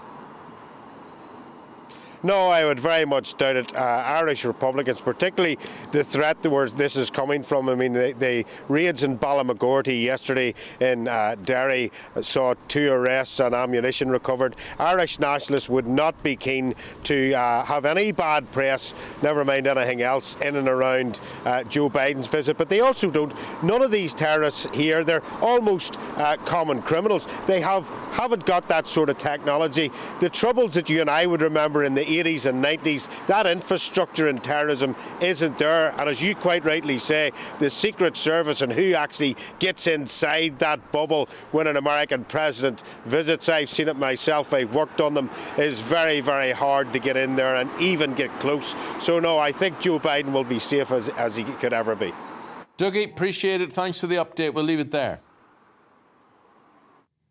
7:21. Let's bring you up to date with the rest of today's top stories. And a new survey has found public satisfaction with the NHS has dropped to its lowest ever level. An NHS spokesperson says it's investing up to £14.1 billion in health and social care over the next 2 years to support the workforce and patients. Humza Yousaf will be sworn in as Scotland's 6th First Minister later today.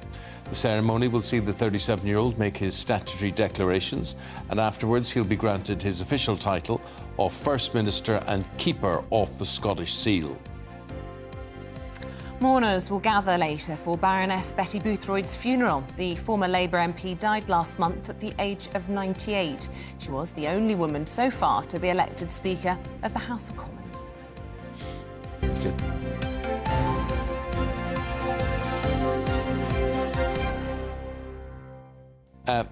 We want to discuss today's stag do's and hen do's. Eamonn's very disapproving. Well, I He says they're awful. I think they're a nuisance. I think they're wonderful. Although it's very nice meeting a number of women in the airport. Oh, there we go. You like meeting the hens, you just don't like the stag. T-shirts on. Eamonn, would you get a picture taken with us? There they go. Yeah. So anyway, are they a good thing for the economy of your town or city, or are they just a public nuisance? Hen do's, stag do's, next.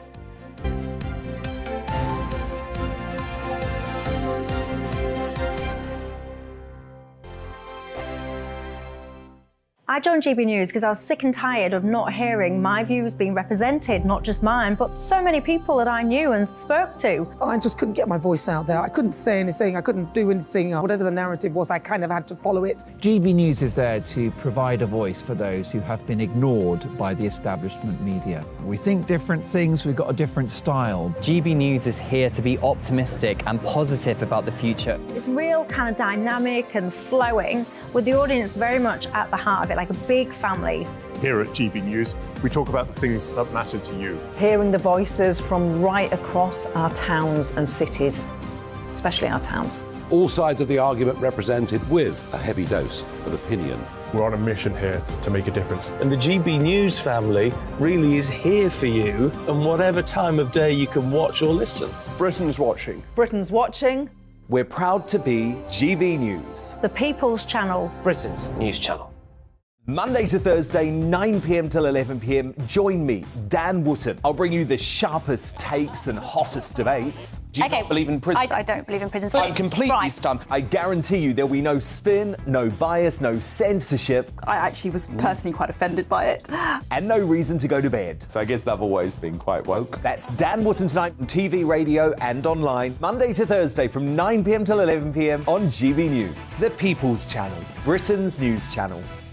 We are GB News, the People's Channel. And right across the United Kingdom. You can find us on Sky Channel 512. Virgin Media Channel 604. Freesat Channel 216. Freeview Channel 236. And YouView Channel 236. You can also take us with you on DAB Plus Radio. With the GB News app and at the website gbnews.uk. We're absolutely everywhere. Come join us on GB News, the People's Channel, Britain's news channel. Start the day with GB News. We catch up on all the big stories you didn't hear the night before. And take a look at what the world's talking about this morning. That's right, Monday to Thursdays from 6 o'clock. It's Breakfast with Eamonn and Isabel. Straight after breakfast, join us, Bev Turner and Andrew Pearce. We're going to take you through till noon. We'll be tackling the big topics of the day, including the things that the other channels just won't talk about. If it's happening here. Wake up to mornings on GB News, the People's Channel. Britain's news channel. New to GB News is the Saturday 5. Join us every Saturday from 8 p.m. as we debate the week's stories, controversies and issues. With us 4, plus a special guest. It's 5 times the opinion, 5 times the debate, and 5 times the fun. The Saturday 5. Saturday nights from 8. Only on GB News, the People's Channel. Britain's news channel. You could wink at the end. I can't believe I can't Britain's wink. Listening.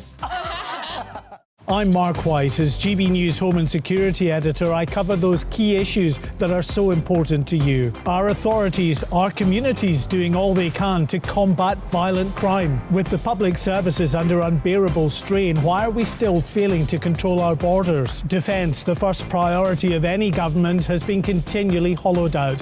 Can we trust our politicians to protect the armed forces? Join me, Mark White, on GB News.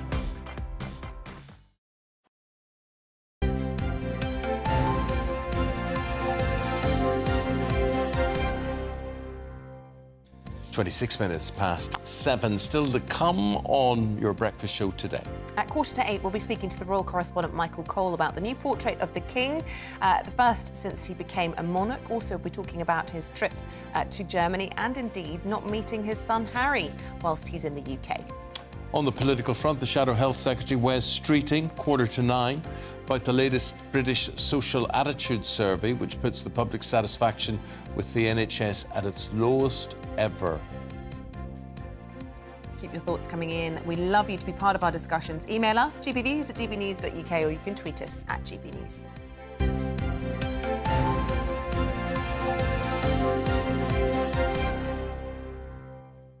So, hen do's and stag do's. Residents in popular party cities which host these things have hit out at stag and hen do's, saying they are harming rather than helping local business. Well, now MPs in cities such as York are calling for a clampdown on cheap holiday houses.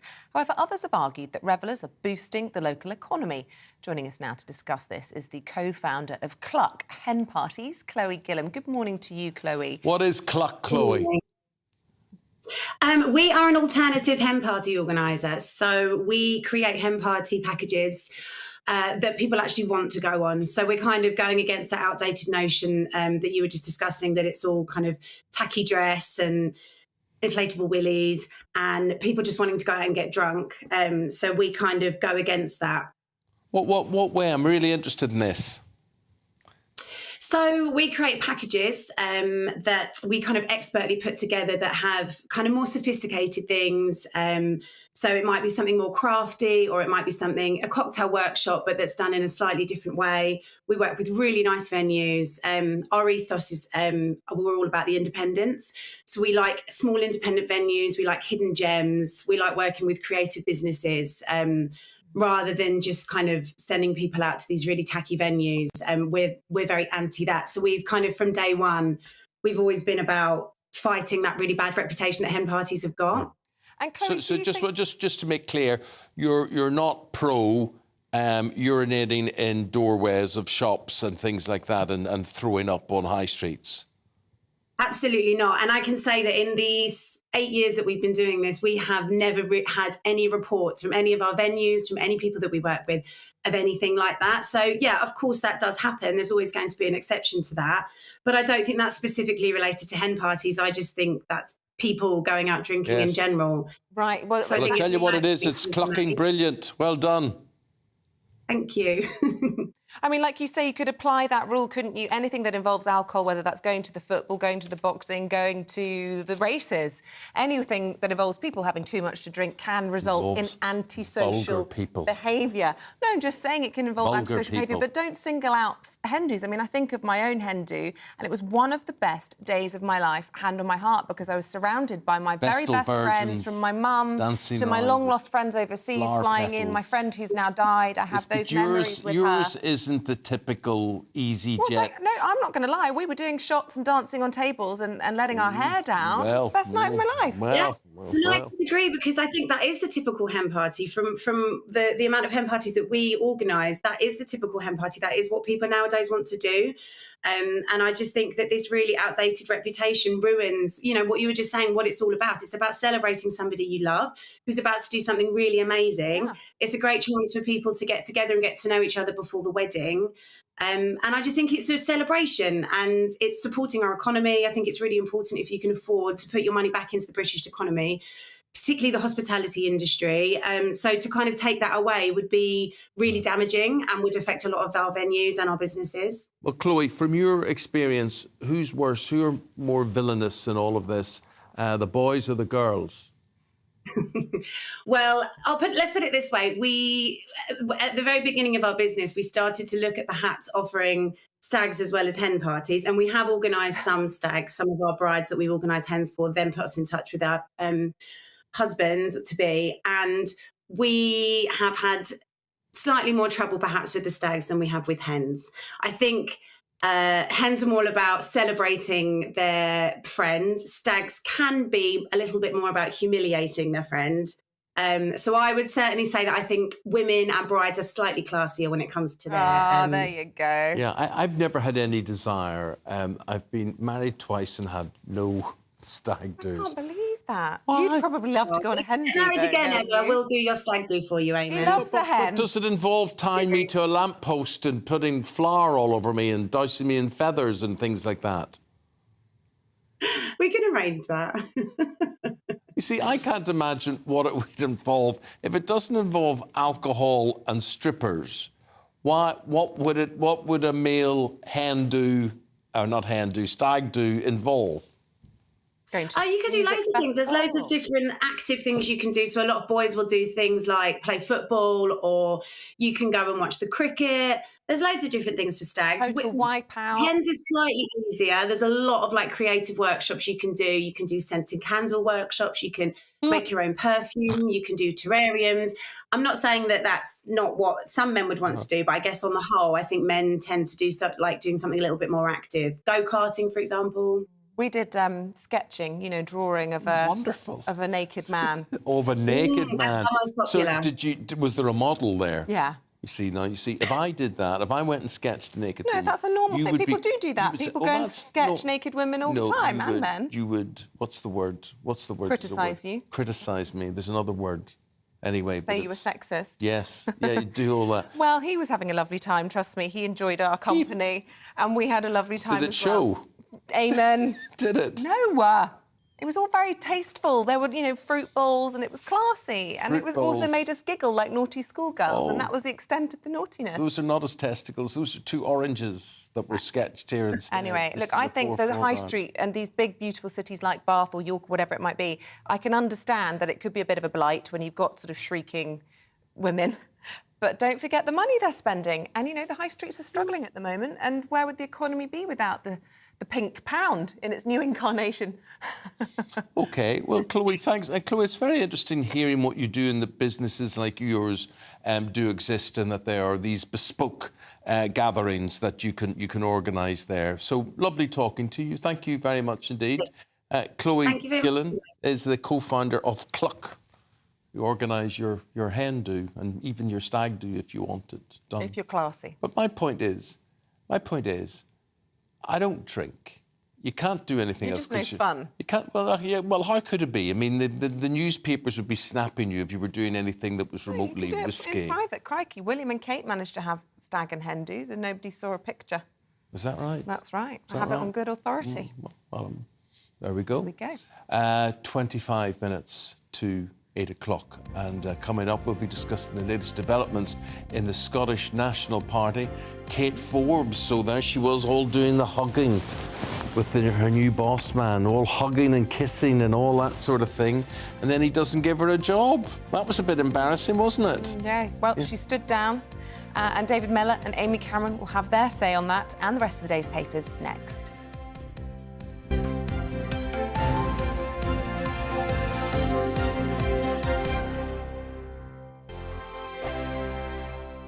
Monday to Thursday nights on GB News. At 6, it's Dubes & Co. 7 o'clock, Farage. At 8, join Jacob Rees-Mogg. And at 9, Dan Wootton Tonight, followed by Headliners. On TV, radio and online. This is GB News. It's all about family, being in people's living rooms, all the interaction and getting to know who our viewers and listeners are. When I was young, my dad used to say, no, stop arguing. I wanted an outlet that would enable me to give my opinion.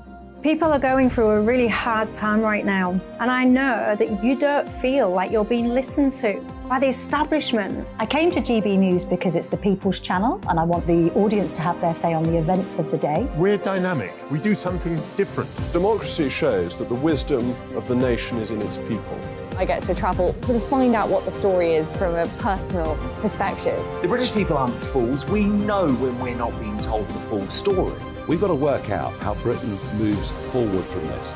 It's the best country in the world. The establishment had their chance. Now we're here to represent your views. Britain's watching. Britain's watching. Britain's watching. We're proud to be GB News. The People's Channel. Britain's news channel. Westminster is going around in ever-decreasing circles, followed by the media. Britain is broken. How on earth did we get into this mess? But more importantly, how do we get out of it?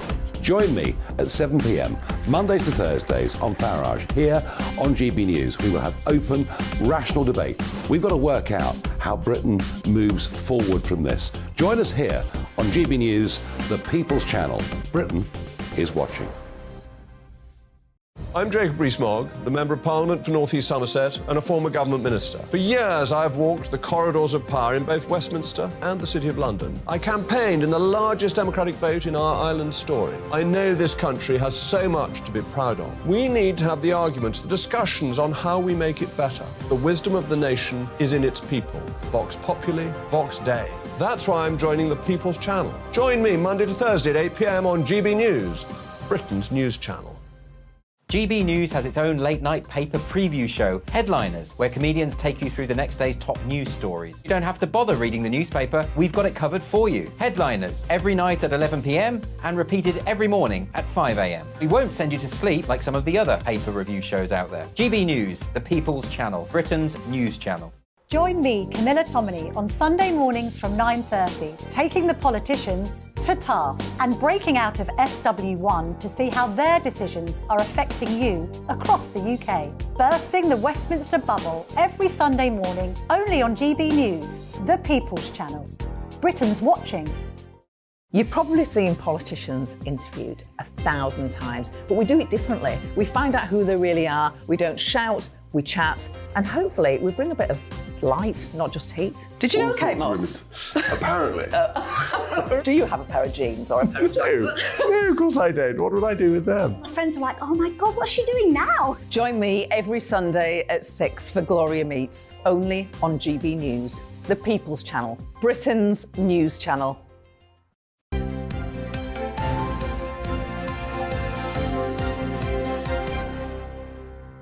Welcome back, 7:38. Joining us to go through the papers for another fiery round is the former Chief Secretary to the Treasury, David Mellor, and the environmental campaigner, Amy Cameron. A warm welcome back to both of you. We begin with The Guardian.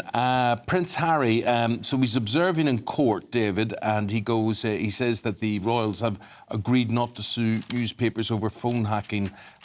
He doesn't accept the family's view that they shouldn't explain, never complain. Yes. What I find interesting about that is, first of all, the fact of it, that Harry once again blames someone else for his issues and says that, they stopped him from taking on the tabloid press, which I'm led to believe he's very determined to do. And watch this space. I mean, once it all starts to roll out. But the other thing I think it shows is the problem with Harry.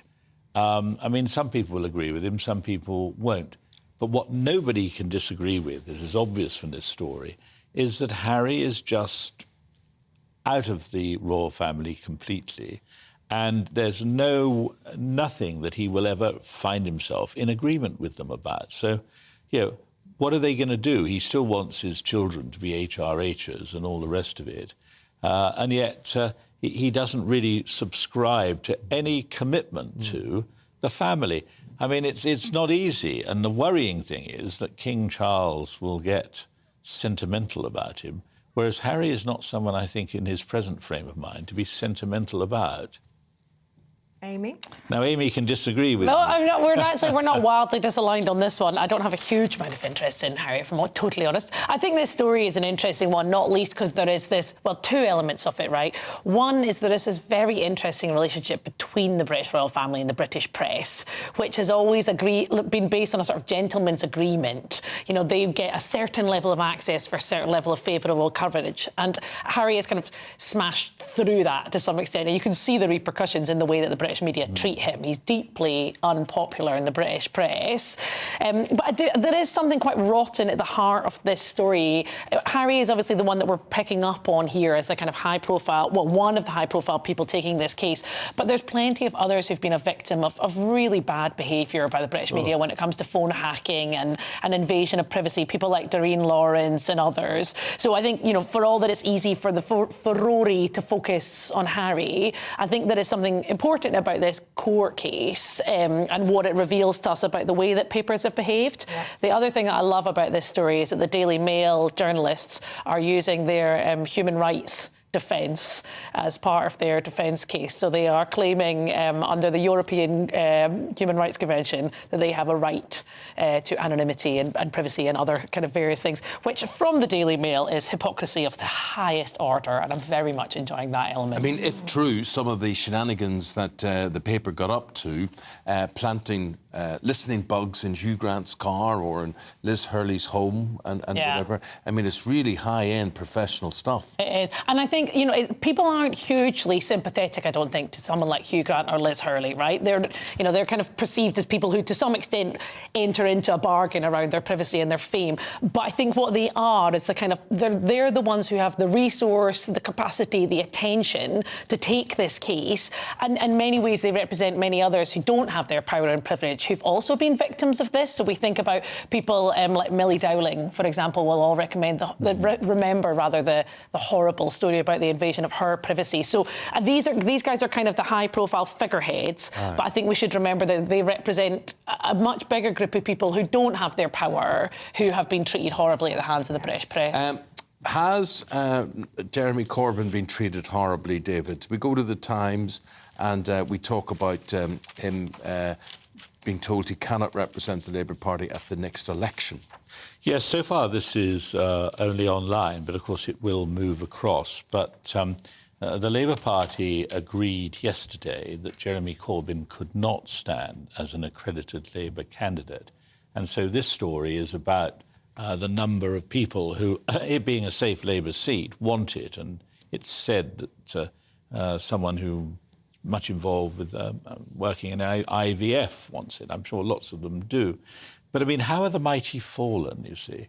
I mean, when you think that Corbyn, having become leader of the Labour Party, then had huge power over the party, and now he can't even become a Labour candidate. It's a Well, you've funny got old Corbyn world. versus Boris, and Jeremy Corbyn versus Boris Johnson in the 2019 election, and you've got one being expelled from the party and the other one waiting whether or not there will be some sort of by-election within his own seat, and could be also out, which is extraordinary in such a short space of time. I agree. Norman Baker yesterday morning, though, was making the case that this is anti-democratic, that the NEC wield too much power, and actually he should be allowed to stand in his own seat and let the people decide. Well, he can stand.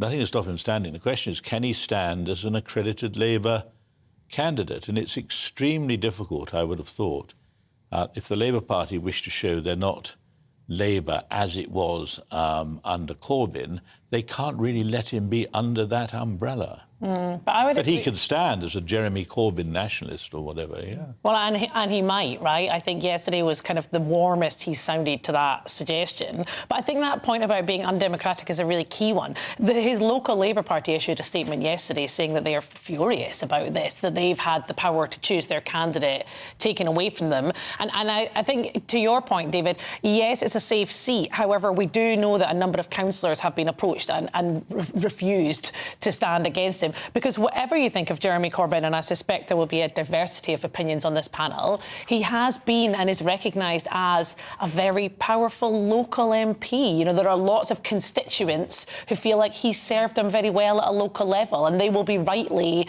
aggrieved that the opportunity to elect him has been taken away. I'm also not sure strategically this is quite the kind of win for the Labour Party that they think it is, because if he stands against a Labour candidate in Islington, there will be so much media coverage around that. I'm not sure they're putting a genie back in the bottle with this. I think there is a chance that they are just perpetuating the ongoing sort of power struggle between the left and the centre. I'd love to know both your views in the seedy world of politics in Scotland. So there we have the vote as to the SNP's new leader, and Kate Forbes gets up and hugs Mr Youssef's victory, and basically thinking, he's going to look after me, everything's going to be OK. And of course... So he gives her rural affairs, I think he does.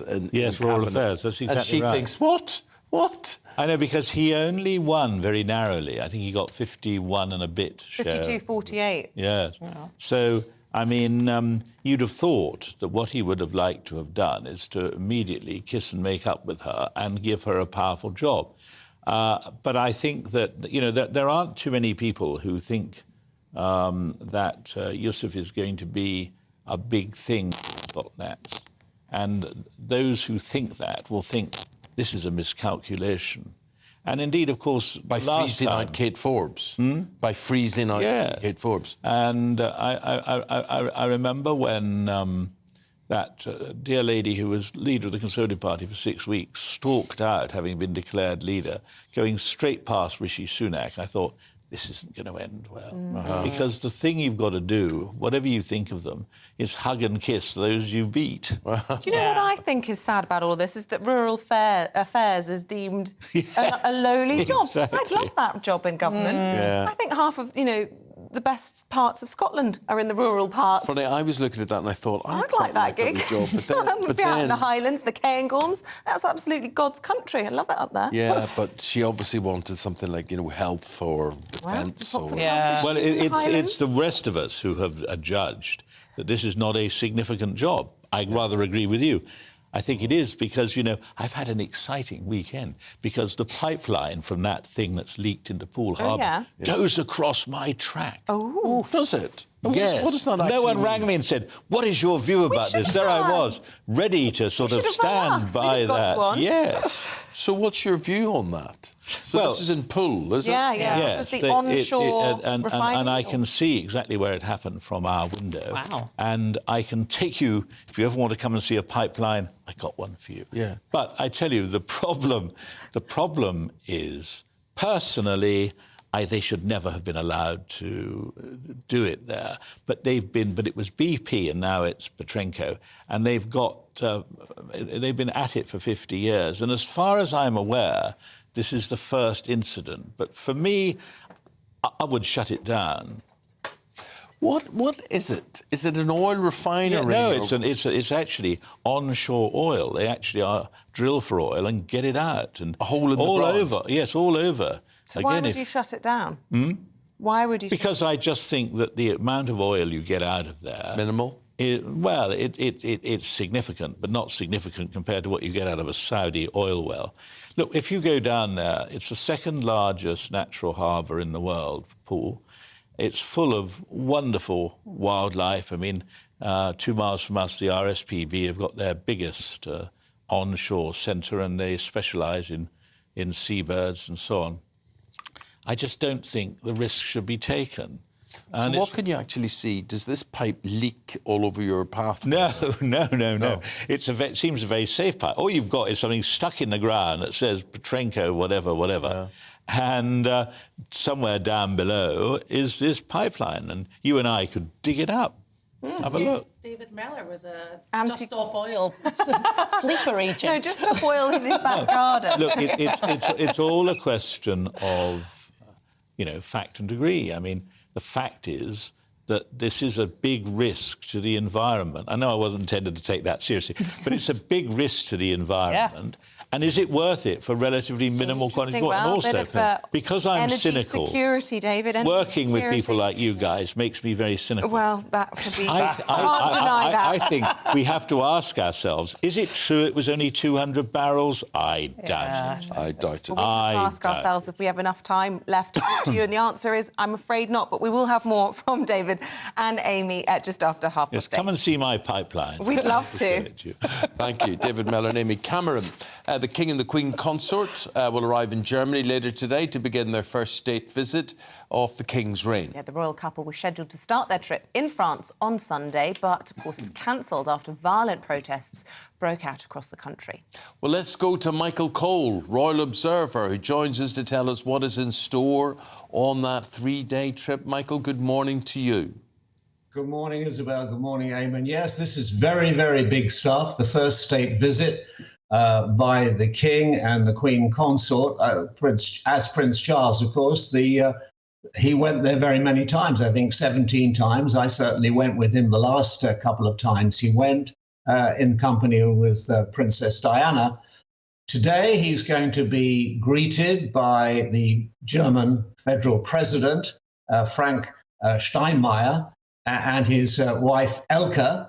And later in the day, he's going to be addressing the Bundestag, that's the federal parliament. This is very big stuff. It should be remembered that Her Majesty the Queen never went to Germany until she'd been on the throne for 13 years. She went in 1965. And that was very, very significant because it was the first reconciliation after the Second World War. And it was so significant. I remember there was a big white tie ball, and the BBC did something very rare in those days, a live outside broadcast straight from Germany. But this is also significant in many other ways because the King is going to be meeting refugees from Ukraine and finding out how the Germans are handling this problem. And there will be another reconciliation at the St. Nikolai Church, which is that ruined church in the middle of Berlin, the Kurfürstendamm, to cement the relationship that has been a very good one since the Second World War. And then the royal couple go on to Hamburg, meeting more people down there. It's a very important thing. Here we see the King, I think, not with German servicemen, with British servicemen, doing what he does very well. And I do think, although I've never been his hugest fan, that he's played a blinder since he's been king. He hasn't put a foot wrong, and he's been doing very, very well indeed. It must be said that on previous visits when I've been there, I remember one occasion, 1987, there was a parade of British soldiers and there was a big garrison in West Berlin at that time. And then the princess went to the opera where the Royal Ballet was performing. And I remember I was cutting the film. And in Germany, most of the picture editors were women and they always wore white gloves. And I had this picture editor and she was looking at pictures of Diana. And this is 1987, remember? And she said, she is so beautiful, but she is so sad. She is so sad. And she could see then, and she was absolutely right, that the marriage was coming apart. Yeah. But these are happier times and we move on. Yeah, look, it's interesting reflecting on the history and you talking about that significant first visit of the Queen. And, you know, the war was problematic for the royal family, let's make no bones about it, because, of course, they were related to a lot of Germans. And that remains the case today. And, in fact, the King will be meeting with some of his cousins during this state visit. Absolutely. I mean, the royal family is rooted in aristocracy of Germany. Until 1917, in the height of the First World War, the family name was Saxe-Coburg-Gotha. And King George V, very sensibly, on the advice of his private secretary, changed it to Windsor, which was a lot more palatable, particularly when there were bombers called Goethas dropping bombs on London. So I think that German ancestry cannot be denied and will be embraced. I think that the king has got to speak to the federal government in German, and we'll hear how good his German is. I always think at Cambridge, if he'd studied languages instead of archaeology and anthropology, it might have been a lot better. But he says that studying anthropology helped him to understand all the tribal dances he then had to witness when he went around the Commonwealth. So maybe he's right and I'm wrong. Well, thank you very much for shedding some light on what's ahead for the royal couple today. Really appreciate it, Michael. Got to leave it there. Thank you. And we are this morning reflecting on the terrible news. And if you are just joining us this morning, the TV legend, national treasure Paul O'Grady has passed away, we're told unexpectedly but peacefully at the age of 67. Lots of you sending in your reaction this morning and we'll aim to bring you those in just a few moments. But right now, here's the weather. Hello, a very good morning to you. I'm Aidan McGivern. A mild but gloomy start across the UK. Some damp weather around and that will continue into the afternoon whilst heavier rain develops in places by evening.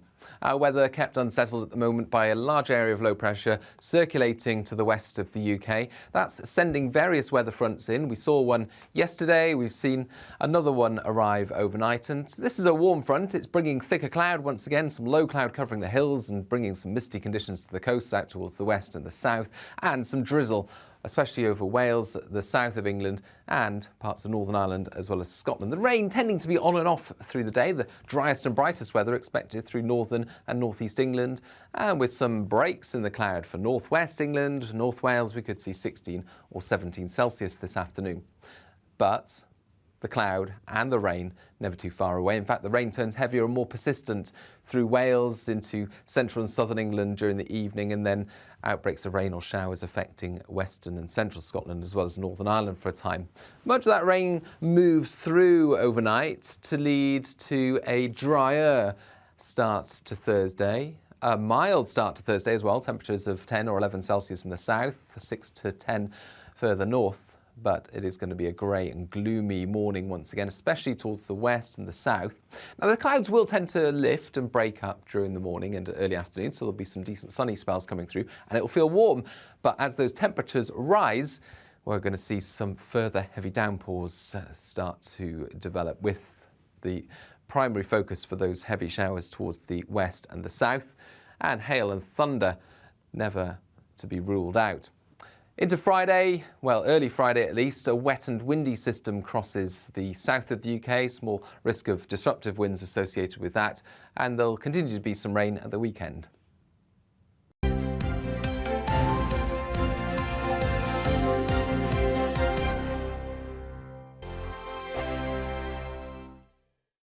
First and foremost, I am a GB News fan, and I was before I was working here. Just love the fact that we're asking the questions that a lot of establishment media won't ask. With a bit of a twist, we not only want to inform you, but we want to keep you entertained. It's worth the drive because you get in and the team's all ready and waiting, they're itching to go, and it's a proper little family. GB News is the people's channel. It's the audience that makes the programme sing. We're giving our viewers and our listeners a voice. I see the thousands of your letters, tweets, emails, you name it, coming in. Britain is broken. How on earth did we get into this mess? But more importantly, how do we get out of it? The establishment had their chance. Now we're here to represent you. It's time for something different. It's time for GB News. I'm very patriotic. I believe in Britain. Our best days lie ahead. Britain's watching. Britain's watching. Join us here on GB News. The People's Channel. Britain's news channel. I'm Andrew Doyle.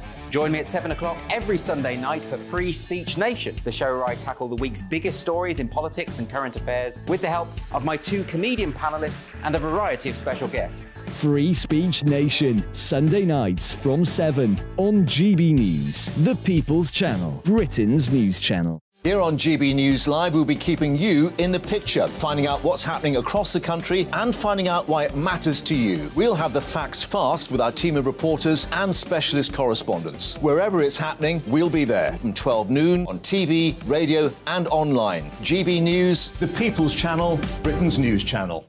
I'm Michael Portillo. Join me on GB News on a Sunday morning for topical discussion, debate, arts and culture, and sometimes even ethical dilemmas. I don't always agree with you, Michael.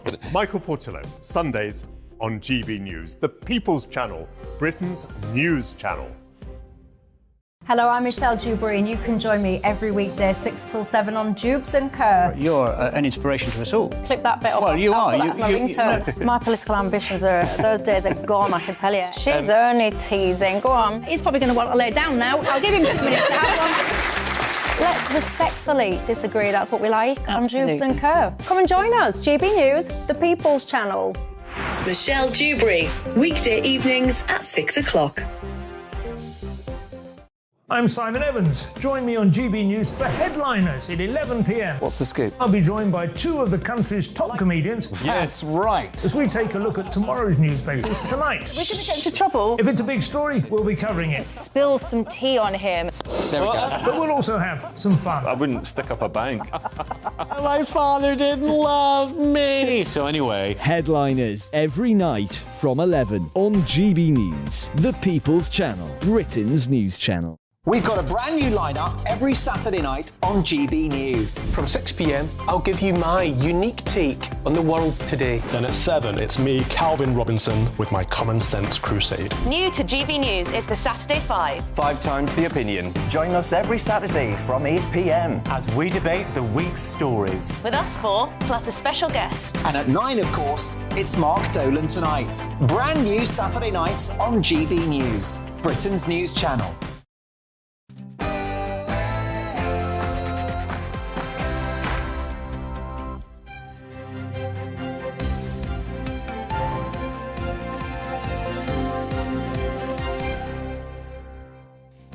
National treasure and television legend Paul O'Grady has died at the age of 67. Good morning, it's 8 o'clock on Wednesday the 29th of March. This is Breakfast on GB News with Eamonn, Holmes and Isabel Webster. Leading the news this morning, the TV presenter and entertainer Paul O'Grady has died.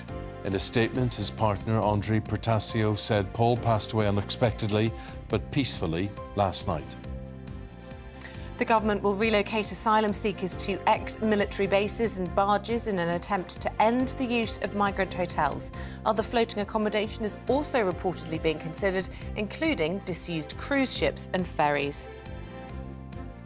Satisfaction in the NHS is at its lowest level ever recorded, according to a major new survey. Trust has been damaged by massive wait times and staff shortages, although the public still overwhelmingly support the health service's founding principles. The Northern Ireland Secretary's blamed individuals determined to use politically motivated violence for the raising of the terror threat level in Northern Ireland to severe. And the first portrait of the King since he took the throne has been revealed. The image is by artist Alistair Barford, who also painted the late Queen. And we're asking Have you ever had a portrait painted of you? No. Well, actually, I lie. My dad, as you know, paints, and he's done lots of paintings with me in, but they're not like formal portraits that hang on the wall. They're just, you know, pictures of me with a baby bottle before you ask. Oh, right. I'll get my mum to send a picture. No, it's a cider bottle. Oh, no. I knew that was coming. Anyway, look, we're asking you this morning, you're waking up to this sad news, and look, so many lovely, touching tributes. You really held Paul O'Grady close to your hearts. Please keep sending in your thoughts, your reactions to the news that we're waking up. It's just a shock for everybody involved, and we'll try and reflect that throughout the programme.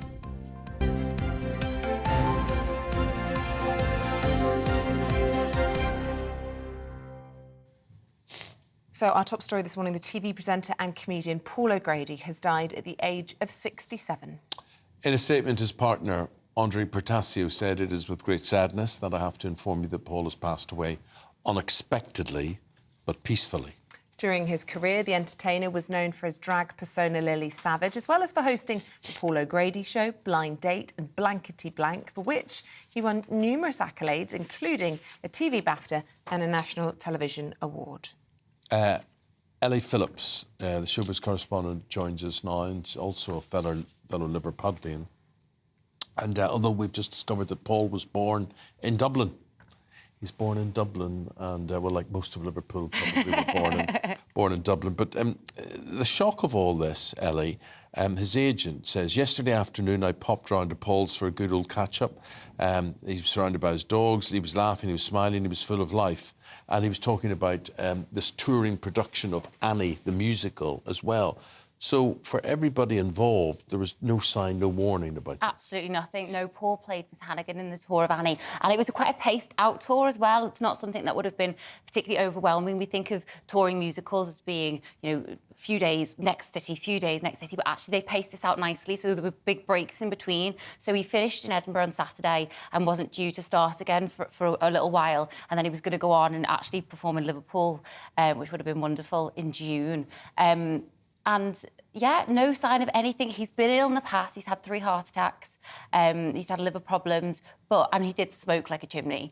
But he was active, he was happy, he was laughing, he was life and soul still, and he was working and looking forward to carrying on working. So yeah, a real shock to everyone, completely unexpected. And look, nobody like him. This is somebody who broke down barriers as a drag queen before anybody else was doing it, loved by the LGBT community, loved by animal lovers, loved by everybody, right up to royalty. And you don't get called a national treasure in this country easily. No, he did so much, and you touched on the LGBTQ stuff there. I remember there's a story that when he was performing at the Vauxhall Tavern, the police raided it, and they were all wearing gloves at the time, plastic gloves, because it was the height of the AIDS crisis. And he joked on stage and said, "Oh, looks like we've got some help with the washing up." And so he spoke openly about LGBTQ plus issues. He, you know, became a figure and a figurehead that people could look to and put it, you know, in the limelight. You know, it was this hugely successful drag act, but beyond that, an entertainer overall, not just Lily Savage, so much more. We want to get another perspective, Ellie. Let's bring in Pete Price, a friend of his, guys that have worked together as well. He joins us this morning from Liverpool. He was one of Liverpool's own, Pete, wasn't he? He was indeed, Eamonn, and in fact lived in Birkenhead, which is not far from where I am right now. He was one of life's characters. What I loved about him was he also was very shrewd. He knew when to hang up the frock for Lily Savage. He knew exactly what direction he was going with in his career. I met him when he was younger, oh bless us, and there was a shop called the Gearbox, and he was buying Ben Sherman shirts. That's how far back it goes. But Lily was every character he met when he was working in the social services. He built Lily, and Lily was ruthless, absolutely ruthless. I've got a photo there that he sent me. I don't know if you can see that. And it says, "To one slapper from another slapper."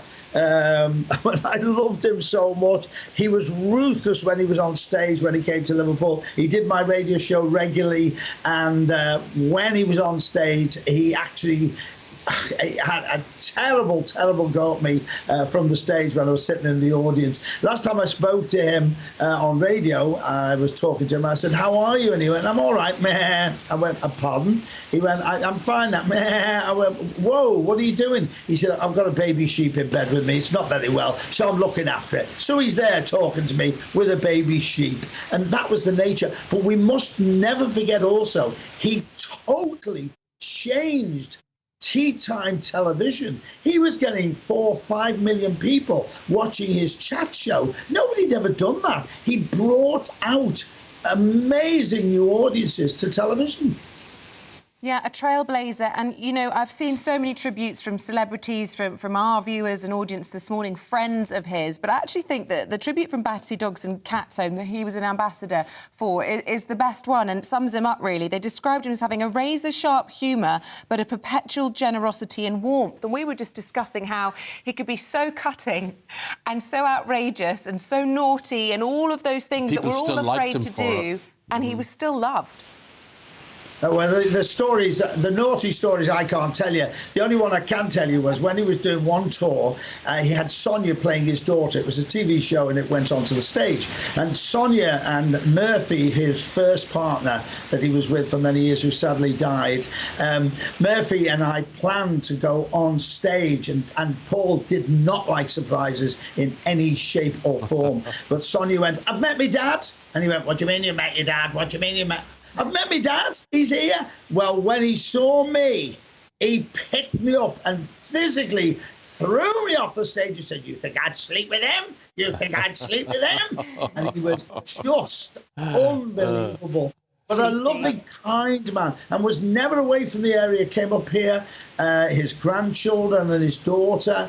There's so many people going to miss him. And our Sheila, his sister. There's so many. And of course, Eamonn, you and I worked together. When Scylla died, I was the anchor man in Liverpool, and now he will be with Scylla and Barbara Windsor, and they were great mates. They were great mates. And we've got Barbara Windsor's husband on at the after Scott. 9 o'clock this morning. Scott, yeah. So we're going to be doing that. But also, Pete, I want to talk to Ellie about this. He wasn't afraid of, I think Pete said, of throwing away the frock or whatever, reinventing himself in different guises. And animals in particular, Pete was talking about the lamb in bed with him there. But this whole for the love of dogs business, this really did re-identify him, didn't it? I think so, yeah, absolutely. He was obviously always known for his love of animals, but dogs in particular. And as Pete said there, Buster, who is probably Paul's most famous dog, yes, who appeared regularly on TV with him, would sit on the end of the TV and everyone loved him. And when Buster died, when Paul had Buster put down, it was a really sad time, and I think people... There's that feeling when you've had a pet and you know what it's like to have a little dog, that people really draw into that. And so for him to then go on and have these successful shows which prove his love, and he encourages other people to go and rescue animals, I think is so powerful. And what a wonderful use of the spotlight, what a wonderful use of his talents to encourage people to go and do something that's so lovely. And Ellie, Pete touched on it there, and I think it is important to touch on, I suppose, this morning, because we haven't really, and that is the fact that, he was once married to a woman before he came out as gay. He has left behind a child and I believe grandchildren as well.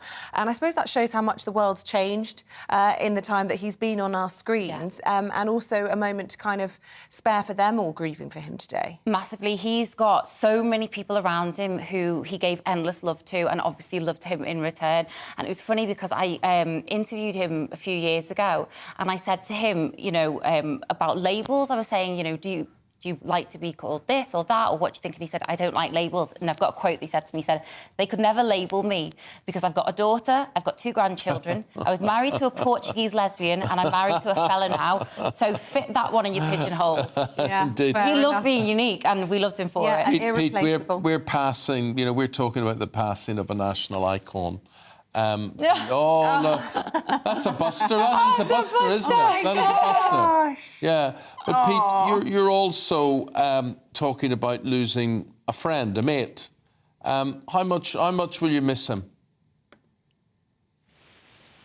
I'm sorry. I don't know what to say about that. I don't know what to say about that. He was one of the gang. He was just, every time you see him. I was actually going to stay with him once a few years ago, and I bumped into a friend of mine in Harrods. I was getting him a present. I bumped into him, and he went, "Did you know that Paul O'Grady's been rushed to hospital with a heart attack?" I went, "You're messing." And I had no idea, and I was just going to get him a present to stay with him. And I went, "Do you know what? He was determined me not to stay, and he goes and has a heart attack just to keep me out the house." That was it. Well, you make me cry, Pete. It's sad, and I think we're gonna hear so many wonderful stories. Oh, bless you. It is. It's one of those things where everybody's shocked and sad, and in amongst the horror, the sadness of losing him is all these wonderful stories, amazing memories, and I've only met him a couple of times, but you have so many anecdotes, don't you, Eamonn, of having spent time and worked with them over the years? Well, he was a star. He was a star. He was... TV don't make them like that anymore, and maybe can't handle them like that anymore. Pete Price, thank you for sharing your thoughts and your memories of Paul O'Grady with us. And Ellie, thank you very much indeed. Thank you. The time, 30 minutes past 8. The government is to announce today thousands of migrants will be relocated from hotels to be housed on former military bases and on barges. Our Home and Security editor, Mark White, has been to a military base in Essex, expected to house up to 2,000 asylum seekers. High above this Essex airbase, it's easy to see why the Home Office would view this facility as an attractive option to house asylum seekers. Across the site are multiple disused buildings, former residential blocks, which could easily be adapted to accommodate migrants. But right next to the Wethersfield Air Base is the village it took its name from. A quiet community now united in opposition to such a large-scale accommodation centre right on their doorstep. At the moment, what we're expecting is from the 1st of April, the Home Office will take charge of the site. Tony Clark-Holland, a leading voice in the campaign against the plans, says the communities around this base would be overwhelmed by such a large accommodation centre. Some people are worried about voicing that concern because suddenly they're deemed to be racist, and that is not the case. If it was any group of young males, anywhere, people could feel concerned. The strain that would put on the local communities and local services. There's no facilities here. Obviously, if they needed anything, whether it's medical, emergency, we're just miles from anywhere. At the weekend, more than 250 people from here in Wethersfield and surrounding communities gathered in the village hall to express those concerns. The local council revealed it plans to seek a High Court injunction to halt any attempt to use the base for asylum seekers. Perfect. £8.63, please. This tiny shop, come occasional post office, is the only store in Wethersfield. The owner says the lack of any engagement from the Home Office is simply fueling their concerns. If it's a detention centre, that's no good, surely, for people who are unfamiliar with the area, being cooped up in one small space. But then if they are allowed to roam free, then again, it's another concern. So we're not saying we don't want them, it's just the fact of it's not the right place to have them in a very secluded village. This is a familiar pattern. Locals battling Home Office plans to house large-scale asylum accommodation centres in their communities.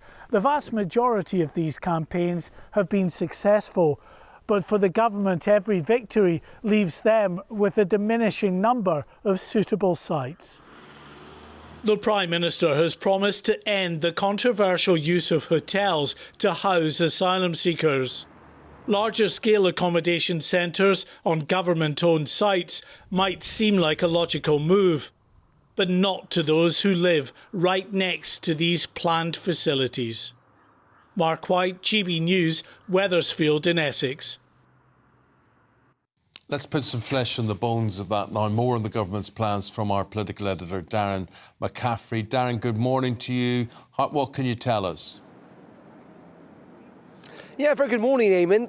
I think the point is I can't tell you very much, that there aren't or there isn't much flesh on the bones of this announcement. I have to say that this is the fourth time, I think, in 6 months that this idea of asylum seekers being moved to military bases or indeed to barges, cruise ships, whatever you want to call it, it's been on the front page of some of the papers, really since Rishi Sunak became Prime Minister. The opposition this morning saying this is kind of all bluster rather than actually detailed policy.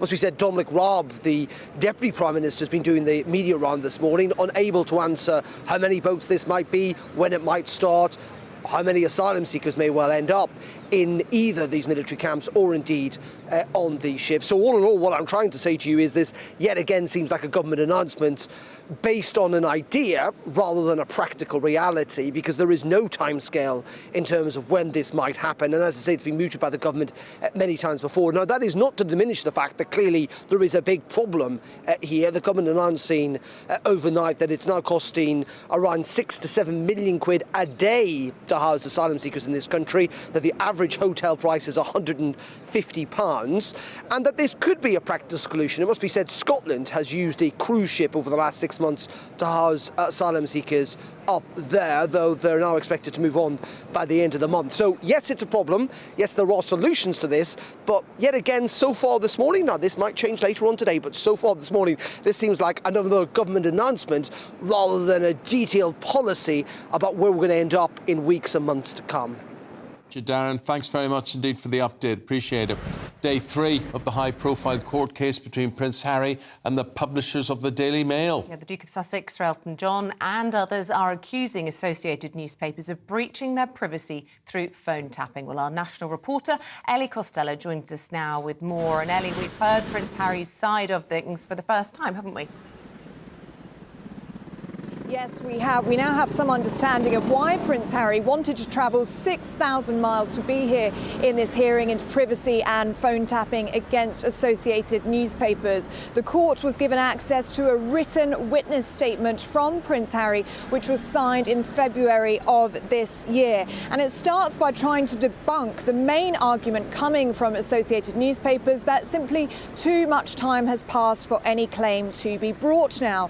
And Prince Harry says, well, he wasn't aware that he was even able to make a claim until October 2019, when his wife, the Duchess of Sussex, took Associated to court about the publication of a private letter that she had sent to her father. He said it was the first time that he got his own legal representation and his own advice, and that this meant that he'd actually been protected a lot by the royal family. They hadn't given him a great deal of information about phone tapping, and it was the first time it even occurred to him that this could be a possibility.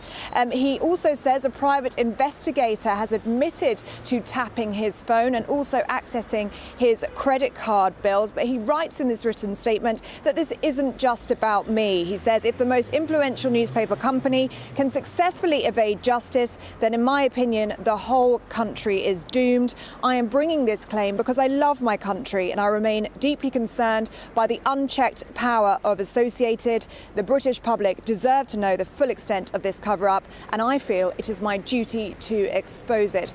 Well, Eamonn and Isabel, it is important to say that this is just one side of the story. Associated newspapers vehemently deny any of these allegations about phone tapping or illegal information gathering. They want this case to be thrown out, but we do now have more of an understanding as to why Prince Harry is so motivated to be here in person. It is a personal crusade to fight against press intrusion, and the hearing will continue on Thursday.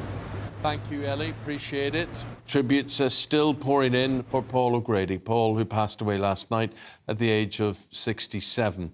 The TV presenter and comedian Paddy McGuinness said, Paul O'Grady let me stand in for him on his chat show 15 years ago. He was always supportive, kind, just great to be around. He started in the pubs and working men's clubs, but finished as an icon of British TV. I'll miss him very much. Rest in peace, Paul. And the TV presenter Piers Morgan has said RIP Paul O'Grady, a wonderfully warm, mischievous, hilarious guy with a sublime natural talent for broadcasting and for making people laugh. James Barr is a comedian and gay activist. Paul O'Grady was in the trenches fighting for our community during the HIV and AIDS epidemic. Took drag mainstream, made our mums howl with laughter and normalised gay people in TV by being utterly vile. I can imagine Can't imagine a world without Lily Savage, a true, brave and hilarious man. And just to give you an idea, just pages and pages and pages of tributes coming in from our listeners and our viewers. Just to give you a flavour of a few of them. Kay this morning saying, very sad news. He was a lovely guy, full of fun and full of life and empathy. He will be greatly missed. Christina saying, how so very sad. I'm shocked. Such a lovely man. Very sorry. Condolences to his family and friends. And Linda says, what a sad loss to British variety. A great ambassador to animal shelters and a great entertainer. We hope you're partying with Scylla. And that's just a few, as I say, of those people coming in expressing their sadness, because really a national treasure. Definitely. Proud night for the Tartan Army last night. Paul Coit, the latest from the Euro 2024 qualifiers. That and more next.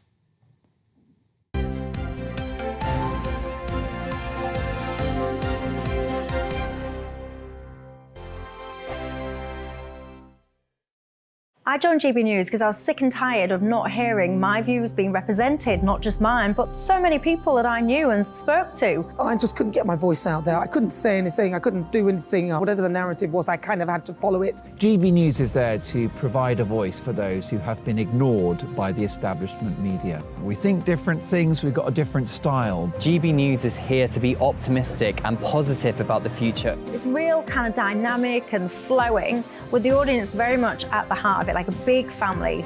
Here at GB News, we talk about the things that matter to you. Hearing the voices from right across our towns and cities, especially our towns. All sides of the argument represented with a heavy dose of opinion. We're on a mission here to make a difference. And the GB News family really is here for you, and whatever time of day you can watch or listen. Britain's watching. Britain's watching.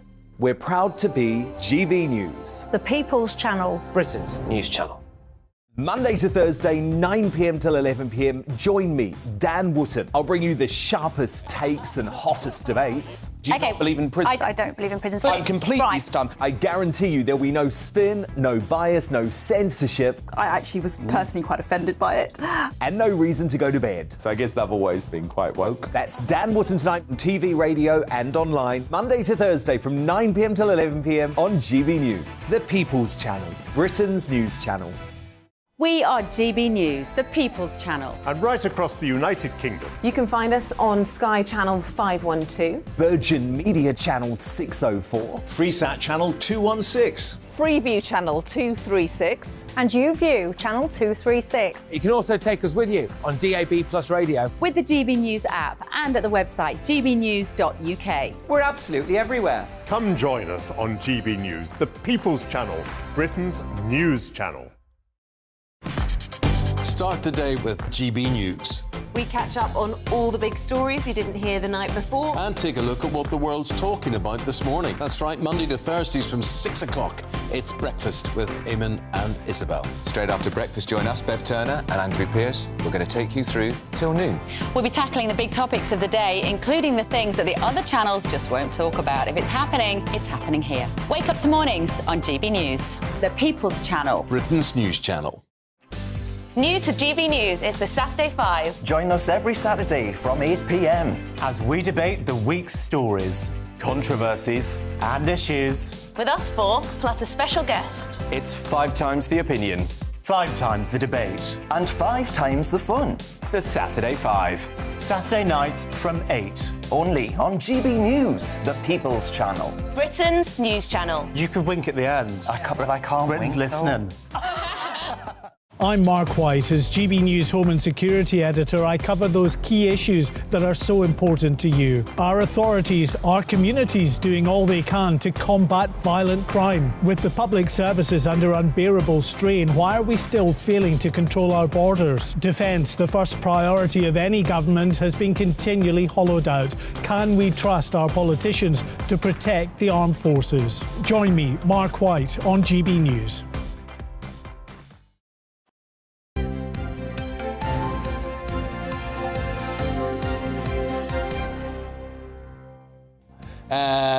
26 minutes past 8 o'clock. Why are you giggling? Because Mr. Paul's just in here. We're talking about things we shouldn't. Still to come on the programme this morning. What would Labour do to restore any trust in the NHS? We'll ask the Shadow Health Secretary. 8:45, that's Wes Streeting. 9:15, we'll be speaking to the husband of the late Barbara Windsor, Scott Mitchell, about running a marathon in her name to raise money for Alzheimer's research. We will also be asking him, of course, about the loss of Paul O'Grady, because Barbara and Paul were fast friends, and I'm sure he'll have plenty to say about that as well.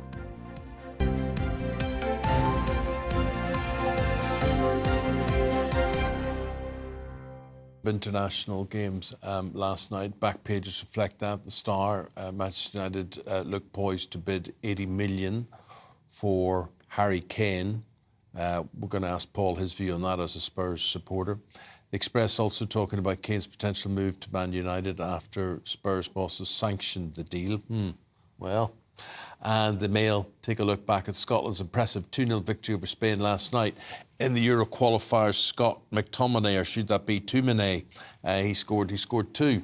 Man United defensive midfielder. Although he was, Paul, trained as a striker. That's what he was initially, so he's got the touch. Couple of great finishes, though, yesterday. And Scotland, I mean, what a great result. Yeah. I think I sat here, I think I did predict the fact Over that Scotland Spain, were going to beat Spain, didn't I? Did I predict that yesterday? No. No, I didn't, no. But first time in 38 years that Scotland have beaten Spain. It was Kenny Dalglish scored the last time they played. Gosh. But Spain are not, I mean, I don't want to take anything away from Scotland. Spain were not very good. I mean, they did have a lot of possession. They don't have the household names, but they did. It serves them right because they made a lot of changes and they took Scotland for granted. And Scotland were terrific yesterday. They didn't take it seriously. They'll be taking it seriously now. Oh, they will, I tell you. Look, all this talk about Harry Kane, this transfer news here, you heard me saying there, one of the papers, they're saying Spurs have sanctioned the deal. Right. If it is at 80 million, it's a lot of money, but it's not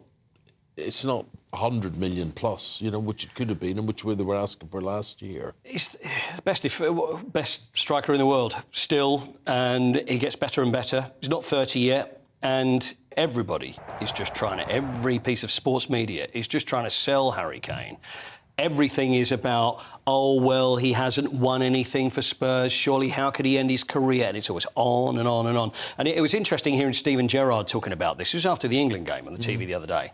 And he was asked about it. And he said, well, I can understand because I had a similar situation at Liverpool at the time where I hadn't won anything and, I was playing for Liverpool and they're saying you should move away.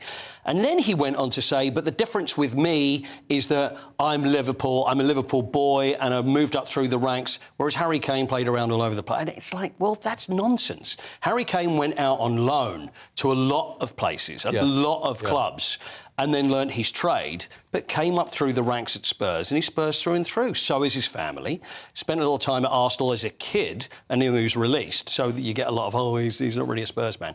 He's 100% a Spurs man, and he's a real family man as well. And I'd be surprised if he would want to move. Now, we've got to look at the places which he could go to. Chelsea have to be interested. Chelsea would be, but I don't think he would go to a London rival. It's the same as Arsenal. Liverpool, no. Manchester United is probably the only possibility, but I still would be surprised if he moved. But you might be able to see him move to Europe? Could do, but I think of him and I think of how he is a family man. Yeah. I'd be surprised if he actually did say, right, we're going to up sticks and move to Spain. Okay. That might be if he was going to go to somewhere like Real Madrid. But honestly, I may be shouting to everyone that I don't think he's going to go. I still don't think he's going to go. Yeah, I could see him in a red shirt playing at Old Trafford. I'd still say he wasn't going to go. But I don't think it's going to happen. But I think everybody's so desperate to see him leave, I think he's still happy where he is. It's an international week. I mean, lots of stuff will make the pages that wouldn't normally. Absolutely. Look, I tell you what I'm really surprised to hear about. Yeah. That the Russian and Belarusian athletes. Yeah. The International Olympic Committee, correct me if I'm wrong here, have yet to make a decision whether they will compete in the Paris Olympics, which are next year. Next year. Well, if we think of what happened with COVID they were very, very late on making a decision that the Tokyo Olympics were even going to go ahead. So when it comes to making a decision quickly, they've very much hedged their bets. Now, what they have said about Russian and Belarusian athletes is that they will be able to compete as independents. Now, I've been very strong on this and I think it's wrong that they should be competing at all. But what they've said is that they can compete as individual athletes. Now, when it comes to team sports in the Olympics or anything the IOC oversees, they will not allow that. So you cannot have a team of Russian athletes in anything. So individual athletes only. And also, if there was anybody that came out and supported the war in Ukraine, that was from Belarus or from Russia, they wouldn't be able to compete. And also, if they've served in the military or been involved in national security agencies, they would not be able to compete either. So what they're trying to do is trying their best to make it fair. And I've never been a huge fan of the IOC or FIFA, but what they're trying to do is trying to make it fair that if you were born Russian, it doesn't make you complicit in what's going on. But as far as the teams and everything else goes, then they will disallow. I think you disagree, right? Disagree. Totally? Yeah, I just think if you represent one of those countries, the country has to be punished. It's not used. I know they're punishing the individual as well, but I do think the country has to be seen. But are you representing the country? I disagree. Yes, I think if you are representing the country, it's wrong. So it's having your cake and eat it if you can still take part, but say, but I'm not really Russian. Just forgive me. I think it'd be interesting to hear what Ukraine say. Yeah. And I think when it comes to the IOC members from Ukraine, they would be very strong on this to say we do not want them involved in I'm it just whatsoever. surprised we're even debating it. But there we go. Wimbledon, of course, you know, they're going to compete in Wimbledon again, which I think is a wrong decision. But there we go. It's a tricky one. It is a tricky one to call. Maybe you think it isn't. But no, Thomas Bach, the IOC president, he was asked about being one of the first people to congratulate Putin when he came to power in 2013. But he also said that Putin's the first person that's ever had the Olympic order removed from him. So he was very quick to do that. So they're very quick to distance themselves from it, but they don't want to punish singular athletes. Right, my friend, we'll say goodbye there. Thanks for that roundup. Pleasure. Appreciate Good it. to see you. Thank you. Paul Coyte on the Sports Desk. Still to come, we'll be discussing the Guardian newspaper's apology for its historic links to slavery. David Miller and Amy Cameron will be having a ding-dong once again after this.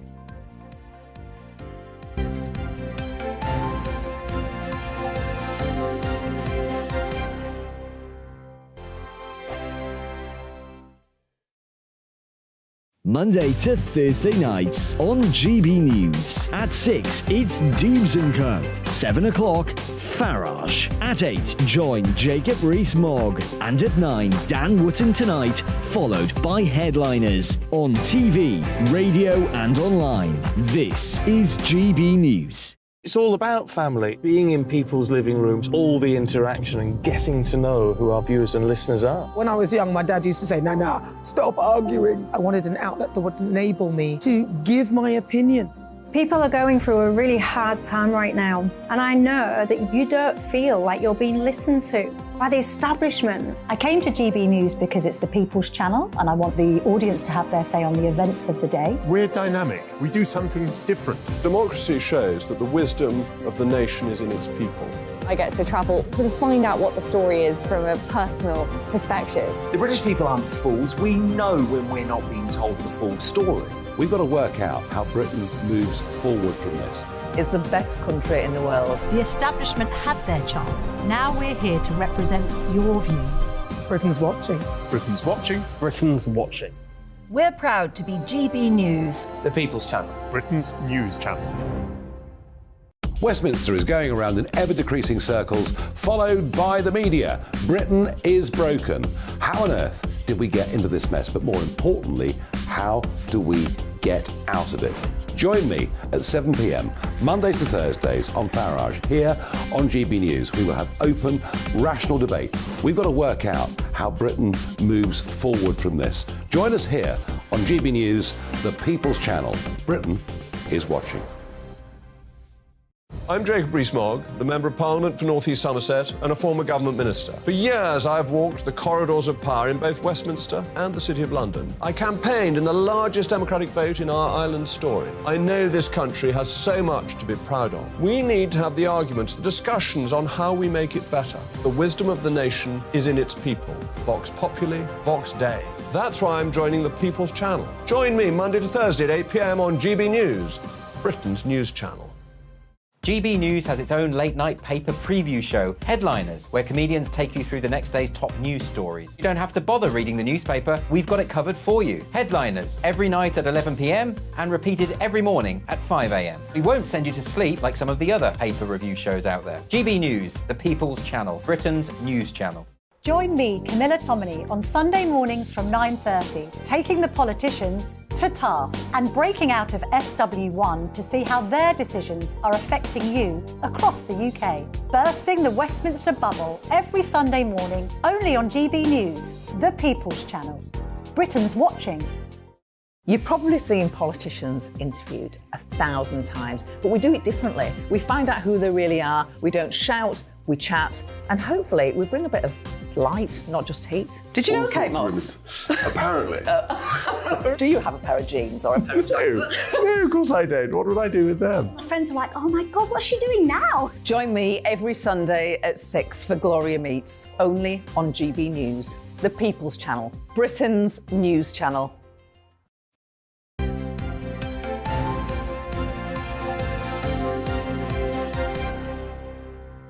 Back 8:38. Joining us to go through the papers is the former Chief Secretary to the Treasury, David Mellor, and the environmental campaigner, Amy Cameron. And we're going to start with Amy, with the story front of The Guardian, and they are apologising for their links, or their owners' links, to slavery. Yeah, so this is the result of a big piece of research work that The Guardian commissioned. Like many organisations in the wake of the Black Lives Matter protests, lots of British institutions, British organisations were forced to reckon with their own pasts and their own histories, and including The Guardian, who has relatively unsurprisingly, I think, discovered that they have links through their founder to slavery. Their founder, John Edward Taylor, was involved in the cotton industry, which at the time was very reliant on slave labour. I think it's super interesting to me, this, because we hear a lot in the press about kind of cancel culture and how the woke mob are rewriting history. And my perspective on this sort of thing is that actually I think these kind of investigations and this kind of transparency hugely builds our understanding of who we are as a nation and how we came to be. And I think this is obviously for The Guardian it's a start of a conversation, right? Because what there isn't is a playbook for how you deal with this information once it's surfaced. And The Guardian have obviously very publicly put themselves out there as having made these realisations. And I think the interesting thing to watch now will be kind of where they go from here. But Amy, the question I suppose for me is where does it stop? If we go back far enough, pretty much every building, every organisation that's historic is of its time. And during those periods, whether it be slavery, whether it be feudal overlords or whatever it might be, was some form of oppression of the people at the bottom of the line. Where do you draw the line? And my only final point on that is, whilst it's important to acknowledge that bad things have happened, there's a heck of a lot of bad things happening today that needs our attention. I do worry that it can become a distraction from some of the very real problems that we're all facing today. But I guess my counter to that would be that this still underpins and drives many of the very real problems that we're facing today. So we know that, unfortunately, the information from the Met Police last week demonstrated in stark terms that racism is alive and well, and much of racism has its roots in slavery, in that kind of definition of hierarchy around race. So I think to understand where we are now requires a bit of a deep dive into history, especially where those issues are still incredibly pertinent and divisory. Come out and apologise for not having had female editors in the past, because, only recently have women had equality in the workplace. Or are they going to go back and apologise for the treatment of Catholics in this country? Still can't have a Prime Minister who's Catholic, and, that's offensive to a lot of people. I just think you can find a long list of things that need apologising for. What do you and think, yet I David? do think that there are a lot of current problems to deal with. The derivation of my name is either someone who made chain mail, Norman, or someone who collected the honey. Now, what would bother me is whether I have to apologise to the surviving relatives of King Harold for having shot him. Yeah, and it becomes sort of laughable in that sense, doesn't it? And I suppose that undermines the argument then. But I guess there is nothing laughable about racism, right? And we know that currently in the UK, not only is there huge disparity in terms of wealth and accumulated wealth as a result of the slave trade, but also that these kind of foundational principles around race and around the way that we treated people of different races still plays out today. I think it's a nuanced conversation, of course. What are the Guardian intending to do about their links to the past? Yeah, good question. So to start off with, they've pledged £10 million over a 10-year plan, I think it is, which they are looking to, I think my understanding is, split it between some degree of reparations, so money going to those people who are direct descendants of and therefore victims of slavery, as well as investing in addressing racism as it exists in society today. David, I'm really pleased you've chosen this story inside the Telegraph about the terrible shooting at the Covenant Elementary School in Nashville. I saw this body cam footage on the web yesterday. It's extraordinary. The full 6 minutes, the bravery of those men, the lives they saved, and putting themselves in harm's way. What they did was do what they, as decent, well-trained men, wanted to do, and in 14 minutes, the threat was removed. But I'm still haunted by what happened at the Ariana Grande concert when a whole lot of people from the emergency services skulked outside while people were still being killed. You cannot be in an emergency service and not be able to react as you deem appropriate in an emergency, and to hold people back from going in to save lives. I hope that this is not only an effective way of dealing with that particular issue, but will be seen as an effective way of dealing with these issues in the future. Yeah, and just so sort of the word, I suppose, is humbling, seeing those men brave and so capable, putting themselves in harm's way. I wonder what sort of honours they'll get. I feel like, people will just be so grateful that they saved their children's lives in many cases. Obviously too late for those 6 people that tragically lost their lives. And I agree with that, and the body cam footage is really shocking. I do think it is worth reminding ourselves, though, that the police, and particularly the school, more importantly, should not be in a position where they're dealing with armed personnel or people within their building.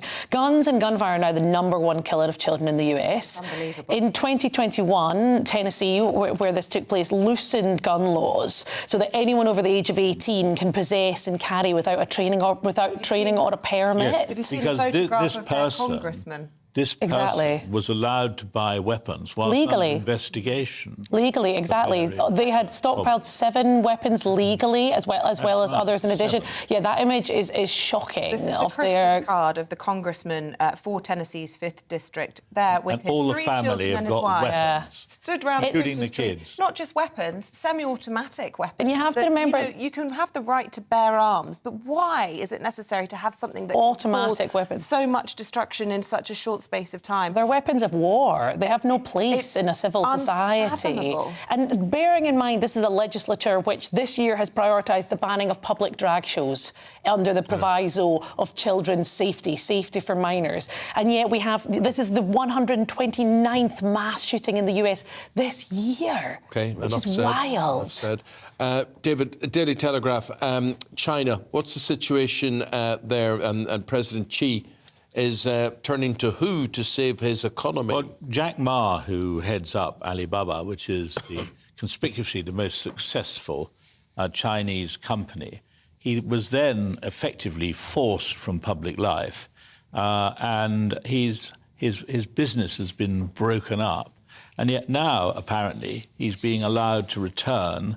And it's said, do we know if it's true? Of course we don't, that President Xi is turning to capitalists like Jack Ma to try and pull the country out of a downward spiral. Because, of course, when you run a country the way that Xi does, where, you're back really in the dictatorship age of Chairman Mao, it doesn't encourage people to actually go out, as Jack Ma has done, and there are lots of others like him, and create wealth, because they may be creating wealth for themselves, but they're also creating wealth for the nation. And let's hope this is the beginning of an education process for President Xi, because China's is a very worrying situation there. Amy, climate situation. We go to The Guardian again. This is on their front page. They say there's been a lost decade in getting the climate right or fixed or semi-repaired. So this story is actually about our resilience in the face of what are now locked-in climate impacts. So this is a report from the Committee on Climate Change, who are the government's official advisors on climate. And it is an element of the climate crisis that we don't, I think, talk about enough, which is that alongside our attempts to sort of mitigate the scale of the crisis and the rising in temperature, there's already a huge amount that's already locked in. And we're already seeing the results of that, right, in terms of wildfires, in terms of the food shortages that we saw due to weather events, and of course flooding, which can be so devastating. Now, what these advisors are highlighting is that over the last decade, this government has done almost nothing, really, in terms of making sure that our country is prepared for a changing climate. So we need to be able to kind of pat our heads and rub our stomachs at the same time here. We need to try to mitigate the amount of carbon emissions. I know I can't do it. I set myself an impossible task. Yeah. We need to be able to mitigate the amount of emissions that we are releasing, because every degree of warmth results in way more destruction. But we also need to have an honest conversation about what is already locked in terms of a pipeline of damage. And for people who've been affected by flooding, it's devastating what that does to homes, to families, to businesses. And I think the government needs to own up to the situation as is. Imagine owning a home, whether you bought it unwittingly, unknowingly, or you've had it in your family for generations or whatever, that sits on a floodplain. Yeah. I mean... But you know what's even more staggering is that we're continuing to build homes on floodplains, which to me is just my mind is blown by that. The stupidity of it, the greed of it, everything about it is wrong. And you get this intense laser focus on areas when they're flooded at the time, right? The kind of news all turns up, everyone talks to them, and there's a kind of frenzy of, oh, we must do something about this, and then everyone turns their attention away. But Amy, you're a very lucky person, because you've been able to opine on all these issues, but you've never had to sit behind a desk and try and solve them. I mean, we were talking earlier about how many people we're prepared to allow into this country, and you're obviously in favour of a lot more people coming in. And then, of course, they've got to live somewhere. So where do you build the houses? You know, this is, I think, is this business, it trips off your tongue so easily, the government. I don't know whether you're as harsh with a Labour government as you are with a Conservative one. But, you know, the answer is the government doesn't have the answers to a lot of these problems. And when they do, people like you will tell them they're wrong. I mean, are you saying that climate change isn't the concern of the government? No, I think climate change certainly is the concern of the government. But we're talking about, you know, things like building on floodplains and all of that. And of course, when these places were built, they weren't originally floodplains. I mean, it astonishes me, just in my little bit of Dorset, to know how different it was. I mean, I grew up in the same place that I've now got a house. And, you know, the amount of water that there is around now compared to what there was, it has transformed the whole landscape. But I think this is a government issue, though, David, because the types of measures that are required are large and they need to be coordinated, and I don't think that is something we can push to. No, but all I'm saying to you, Eamonn, and we'll move on, because it's always a joy to be with you, but the reality is you cannot, on the one hand, be advocating that anybody who chooses to turn up on some beach in England has a right to be there. The idea that the housing crisis in the UK is being... And then you have to work out how do we house them? And, of course, we'll have to house them in unsatisfactory places. The other thing I think just to note on this, though, is that adapting to the climate change crisis is both a kind of threat and a huge opportunity. And that's why we've seen Biden and the EU grasp the opportunity with things like the Inflation Reduction Act in the Green New Deal bill. There's a huge economic opportunity here to be ahead of the curve when it comes to embracing the technologies and the industries of the future. And I think our government they just sit on their hands when it comes to kind of rethinking and imagining what our country might become. OK, well, we may have to rethink and imagine what the NHS will become. You guys talked about this last time around. We say goodbye to you. Thank you for this morning. Thank you, and we now speak to Wes Streeting, who's the Shadow Health and Social Care Secretary. Mr. Streeting, good morning to you. Good morning. Well, we now hear that the public is at its unhappiest level it has ever been at with the NHS. This is a survey, British Social Attitudes. How have we come to this, and what would you do about it?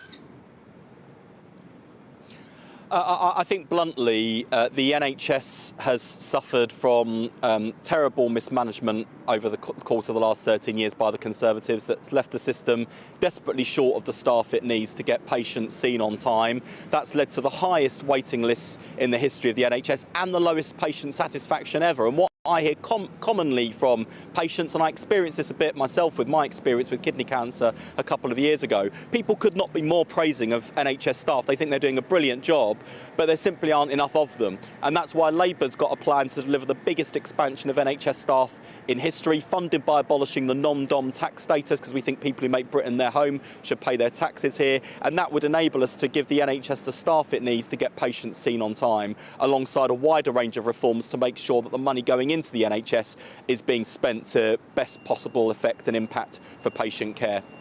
Yeah, look, I'm not here to defend non-dom people at all, but it always sort of jars with me when Labour bring this up, because I just want to be clear. People who are working in this country as non-doms do pay their taxes on what they earn here in the UK. They're just given some relief on what they have from their overseas benefits, which is, is important to point out, because it implies there's some sort of exploitation of the tax system. But they are paying taxes on what they're earning here. And of course, when France changed the rules in the way you're describing, François Hollande did this. We saw a huge exodus from Paris to London to the benefits of the financial capital here, which of course has benefits for our taxes and therefore the NHS. Well, we relied on research done independently by the London School of Economics and Warwick University to make sure that our policy would deliver the revenues that we need to fund the biggest expansion of NHS staff in history, and also to fund free primary school breakfast clubs in every school in the country. I do think politics is about choices ultimately.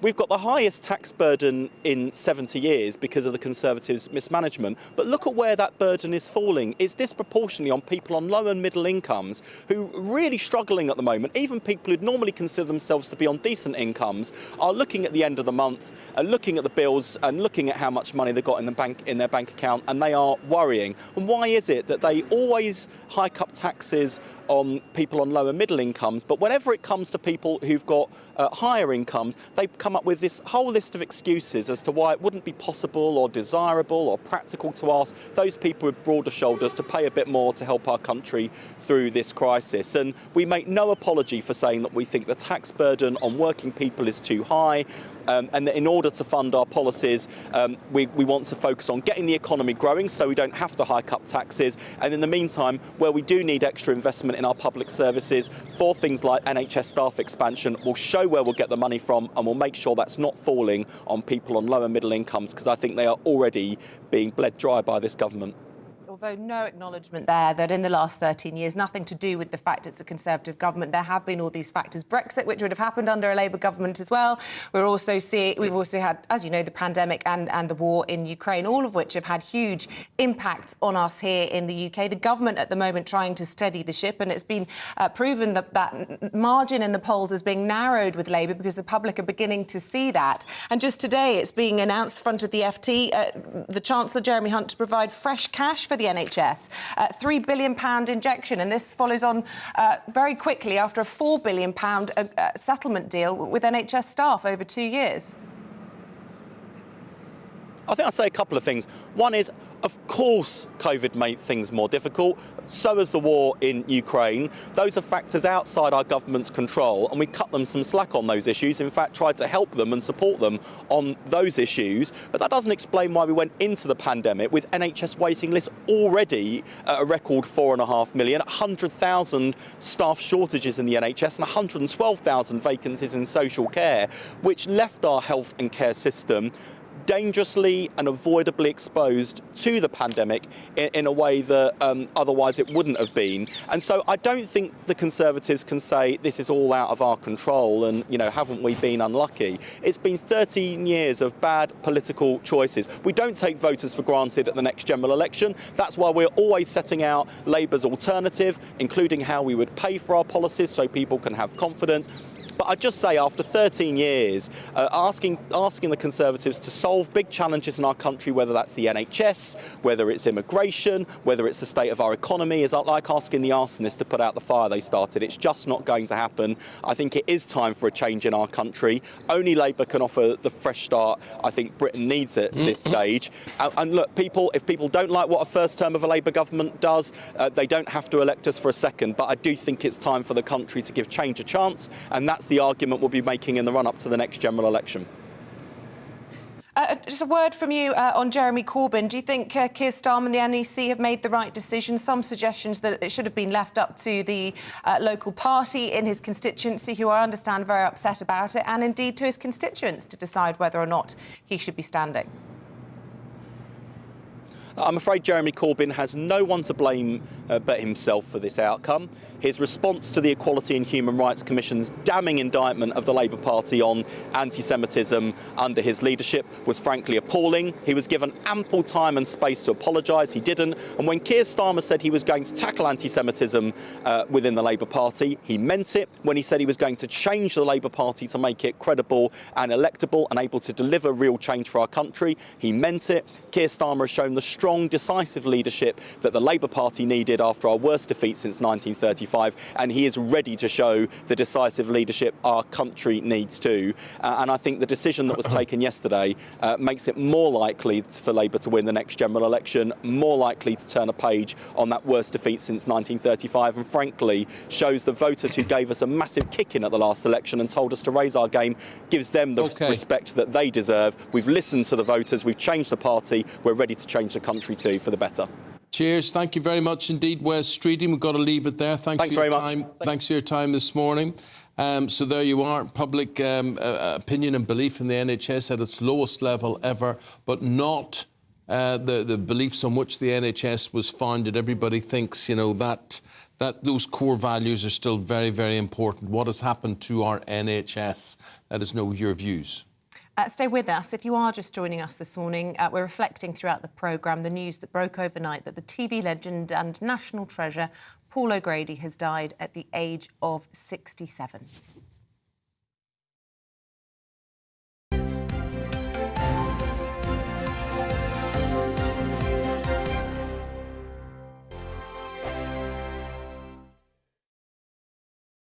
First and foremost, I am a GB News fan, and I was before I was working here. Just love the fact that we're asking the questions that a lot of establishment media won't ask. With a bit of a twist, we not only want to inform you, but we want to keep you entertained. It's worth the drive because you get in and the team's all ready and waiting, they're itching to go, and it's a proper little family. GB News is the People's Channel. It's the audience that makes the programme sing. We're giving our viewers and our listeners a voice. I see the thousands of your letters, tweets, emails, you name it, coming in. Britain is broken. How on earth did we get into this mess? But more importantly, how do we get out of it? The establishment had their chance. Now we're here to represent you. It's time for something different. It's time for GB News. I'm very patriotic. I believe in Britain. Our best days lie ahead. Britain's watching. Britain's watching. Join us here on GB News. The People's Channel. Britain's news channel. I'm Andrew Doyle. Join me at 7 o'clock every Sunday night for Free Speech Nation, the show where I tackle the week's biggest stories in politics and current affairs with the help of my two comedian panellists and a variety of special guests. Free Speech Nation, Sunday nights from 7 on GB News, the People's Channel, Britain's news channel. Here on GB News Live, we'll be keeping you in the picture, finding out what's happening across the country and finding out why it matters to you. We'll have the facts fast with our team of reporters and specialist correspondents. Wherever it's happening, we'll be there from 12 noon on TV, radio and online. GB News, the People's Channel, Britain's news channel.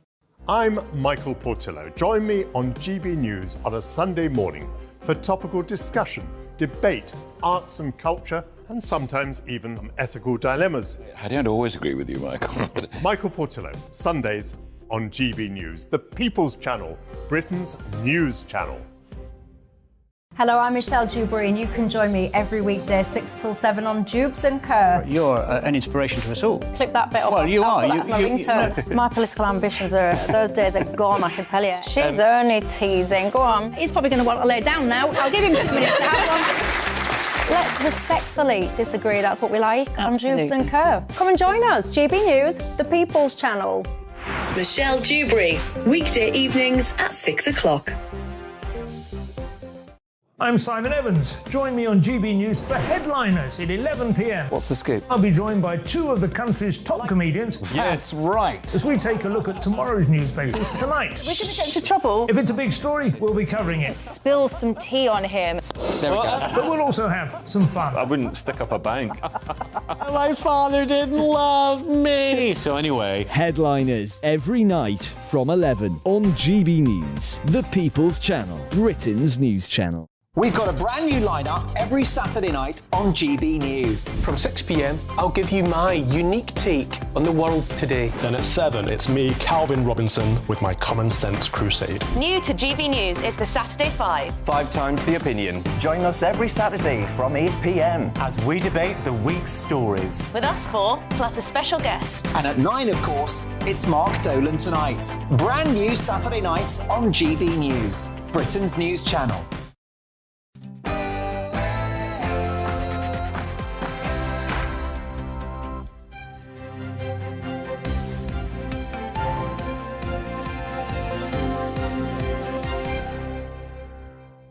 Sad news this morning. The national treasure, Paul O'Grady, has died at the age of 67. Welcome on board. Good to see you. 9 o'clock, just 2 minutes after 9, actually. Wednesday, the 29th of March. This is Breakfast on GB News with Eamonn and Isabel. Here's what's leading the news this morning. The TV presenter and entertainer Paul O'Grady has died at the age of 67. In a statement, his partner Andre Potasio said Paul passed away unexpectedly but peacefully last night. In other news, the government will relocate asylum seekers to ex-military bases and barges in an attempt to end the use of migrant hotels. Other floating accommodation is also being considered, including disused cruise ships and ferries. NHS satisfaction is at its lowest level ever recorded, according to a major new survey. Trust has been damaged by massive waiting times and staff shortages, although the public still overwhelmingly supports the health service's founding principles. Northern Ireland Secretary of State has blamed individuals determined to use politically motivated violence for the raising of the terror threat in Northern Ireland too severe. And the first portrait of the King since he took the throne has been unveiled. The image is by the artist Alistair Barford, who also famously painted the late Queen. Get in touch, usual ways. Email gbviews@gbnews.uk, or you can tweet at gbnews.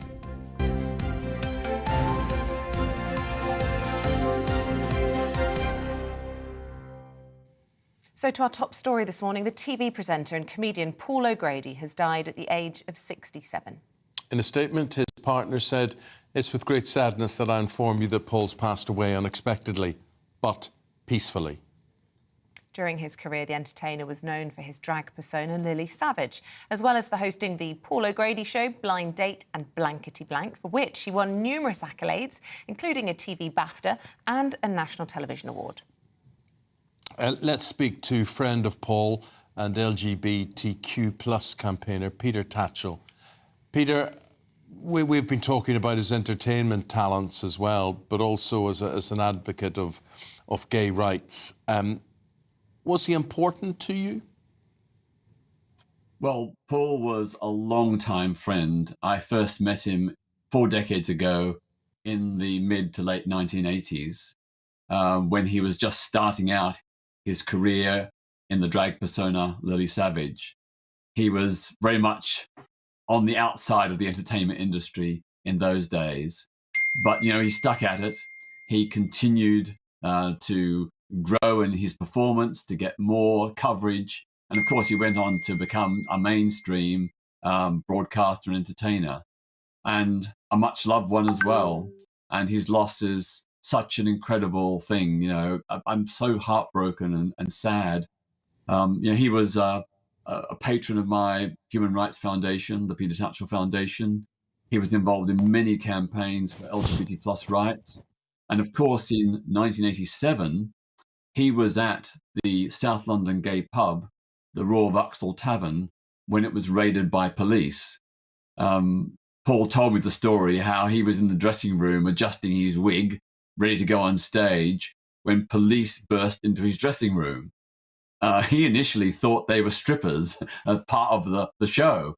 It's only when he walked out onto the stage that he saw all these police manhandling the customers, and astonishingly, they were all wearing rubber gloves.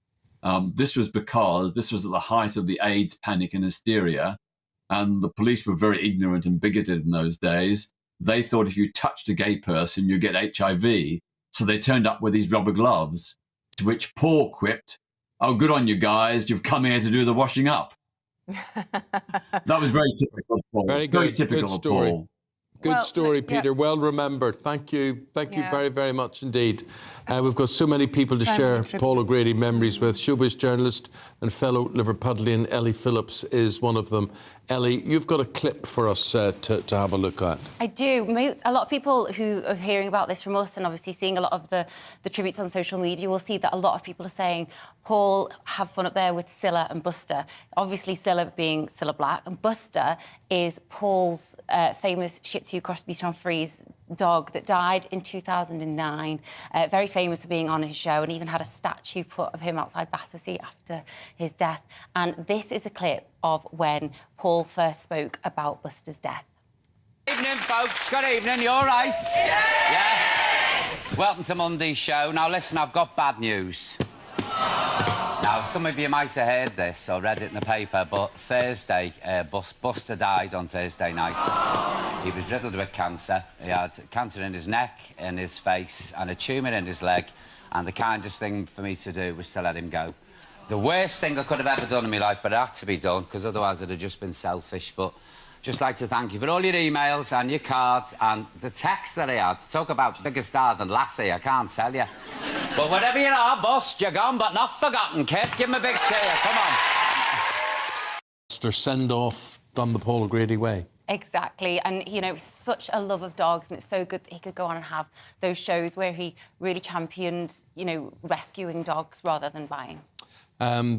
Chris Sherwood is the boss person of RSPCA, and he said Paul O'Grady's love for animals and the incredible way he told their stories inspired countless families to rehome rescue pets and give them a second chance of happiness. That's one of his legacies, of course, that he will leave behind. Ellie, thank you very much indeed. Thank you to everybody who's got in touch with your views and your comments as well. In other news this morning, the government is to announce today that thousands of migrants will be relocated from expensive hotels to be housed on former military bases and indeed on a barge. Well, that suggests that the alternative is not expensive, but let's get the view of Assistant Editor for The Spectator, Cindy Yu, on this. So they say it costs £1 million a day in hotels, but it ain't going to be cheap to convert barges, is it? Nope, and air bases are not made for this kind of living. Some of them are families, not all of them are single men. And so there's going to be a lot of problems with that. And I see it as a bit of a sticking plaster, really. Yeah. The fundamental problem here is the backlog in the asylum system. You know, the fact that we're dealing with so many people who are not being deported or processed. Yeah. And from That's so the many problem. places. I mean, the idea is that these are all booked people. They're not all booked people.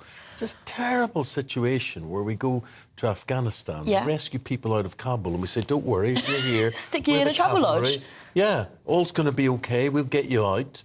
And then they say, not only do they stick them in a travel lodge, they say, if you can't find your own accommodation now or in the next few months, you're on your own, forget it. I know, I mean, the Afghan thing is really dreadful because those are really some of, you know, they're often families and they've been in hotels for over a year. When did Afghanistan fall to Taliban? Maybe 2 years ago. Yeah, almost 2 years ago. 2 years ago. And they've still been living in hotels. It's just not the way to live. And, you know, it's good that they're being offered accommodation with council now, but they don't get a choice on where they go, which is, you know, probably fair enough. But, you know, why is the system taking so long? Why does everything take so long when it comes to this part of the system? The reason it takes so long, Cindy, partly is because of the sheer volumes. And we're talking about 51,000 asylum seekers in 400 hotels at the moment. And we saw the Prime Minister sitting down being grilled by MPs yesterday, and he talked about trying not to offer pull what's the word? Factors. So, you know, saying if we allow child refugees in as a concession, then they'll be sending 17-year-old boys over as a kind of guise, a loophole. So I suppose you could argue that this barge, indeed the flights to Rwanda, are there as a sort of deterrent, because there has to be a limit to how much the taxpayer is expected to pay for this. I just don't know how much of a deterrent it will be, because these people are willing to go across the channel in these very dangerous dinghies. I'm not sure living in a barge is what's going to be putting them off. You know, they clearly have very strong reasons. You might not agree with their reasons, but they clearly have very strong reasons to risk their life already in making that crossing. So, I mean, This just says we haven't got a solution to how we're going to house migrants, but we're going to make it look better. Doesn't it sound like when you're in school, in secondary school, you're like, oh, if I were a politician for a day, what would my policies be? Oh, stick them on a ferry. Yeah. It sounds a bit like... a solution. I mean, it's easy for us to be flippant, but I mean, we can see just from the fact that within Cabinet there are huge disagreements. You've got the Foreign Secretary furious about these RAF bases being used because one's in his constituency. You've got the Home Secretary using language that many find inflammatory, and then the Prime Minister backing away from that. I mean, if the Cabinet can't agree on how to solve this, how is anyone supposed to... Well, I think we should really look at these countries of origin. You know, as Eamonn, as you say, Afghanistan is clearly one of those places that need our help. Albania is not. So anyone who's coming over here... to be fair, and they have... So if let's say, Albanian men take up 50% of the people who are coming over, and I think that is around the right statistic, then let's just say, no, automatically you're deported, you're taken back. But anyone else, you know, high-risk countries like Afghanistan, Syria, where we know they're war-torn, let's say, you know, that immediately cuts down the backlog. But I think there's a lot of feeling here that actually we don't want to fast-track the claims from these other countries either, because, frankly, some people just don't want these people here at all. Yeah, this is the terrible thing, and this is what we've got to be honest about as well. We've got just to be realistic and say, you know, were we the cavalry in Kabul or were we not? These people would be no better off under us than they would have been under the Taliban. So we've got to make life, we've got to rehouse them, reaccommodate them, reskill them, find them employment, welcome them to this country. Employment is the other thing, because at the moment they can't work until their claims are processed, which makes them... there are so many jobs that can't get filled. Exactly. There's so many vacancies. So I think if you said, you know, you're in this country, you can't work for the first 6 months instead of until you're processed, then you won't be a drain on a public purse, would you? No. You'd be able to find your own job, pay rent, pay taxes, instead of living in a hotel not doing anything, which leads to more crime, by the way, because you're not doing anything with your life. So I think, you know, there are ways in which to do this, but Isabel, as you say, it's the political factors that are really preventing anything from being happening. Cindy, thanks for your perspective. Thanks, much Cindy. appreciated. We'll leave it there. Thank you very much indeed. The time, 13 minutes past 9. Let's bring you up to date with what else is happening news-wise. A new survey has found that public satisfaction with the NHS has dropped to its lowest ever level. An NHS spokesperson says it's investing up to £14.1 billion in health and social care over the next 2 years to support the workforce and patients. Holmes will be sworn in as Scotland's 6th First Minister later today. The ceremony will see the 37-year-old make his statutory declarations, and afterwards he'll be granted his official title of First Minister and Keeper of the Scottish Seal. The King and Queen Consort will arrive in Germany for their state visit this afternoon. They're both expected to receive military honours at the Brandenburg Gate in Berlin, followed by a state banquet hosted by Germany's president this evening. Mourners will gather later for Baroness Betty Boothroyd's funeral. The former Labour MP died last month. She was 93. She's the only woman so far to be elected Speaker of the House of Commons.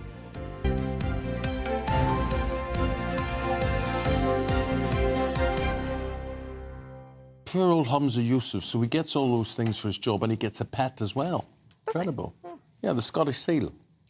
He's now the keeper of the Scottish Seal. I wonder what they call the Scottish Seal. Yeah, no idea.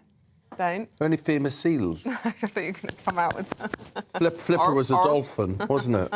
So he's the keeper of the Scottish Seal. To the point, coming up at 9:30, Andrew Pearson, Beverly Turner. How are you guys? Morning. Very well. What's coming up? We're going to talk about lovely Paul O'Grady. How sad is that? I couldn't believe it. Only 67? It's no age. No. No, it's awful, really sad. So we're going to be talking to a few people who know. Yeah, and I mean, terrific. We're going to even talk to the RSPCA, for instance, because I don't know how many dogs that man was responsible for rescuing through those lovely dog shows he did. Yeah, and he reinvented himself very much. He did. Having come as a trailblazer in the drag industry. I knew him as a drag act, Lily Savage. I saw him perform a few times, and let me tell you, you never crossed him. Well, quite. I mean, he was razor sharp. Oh, yes. Right, what else? What else is coming up?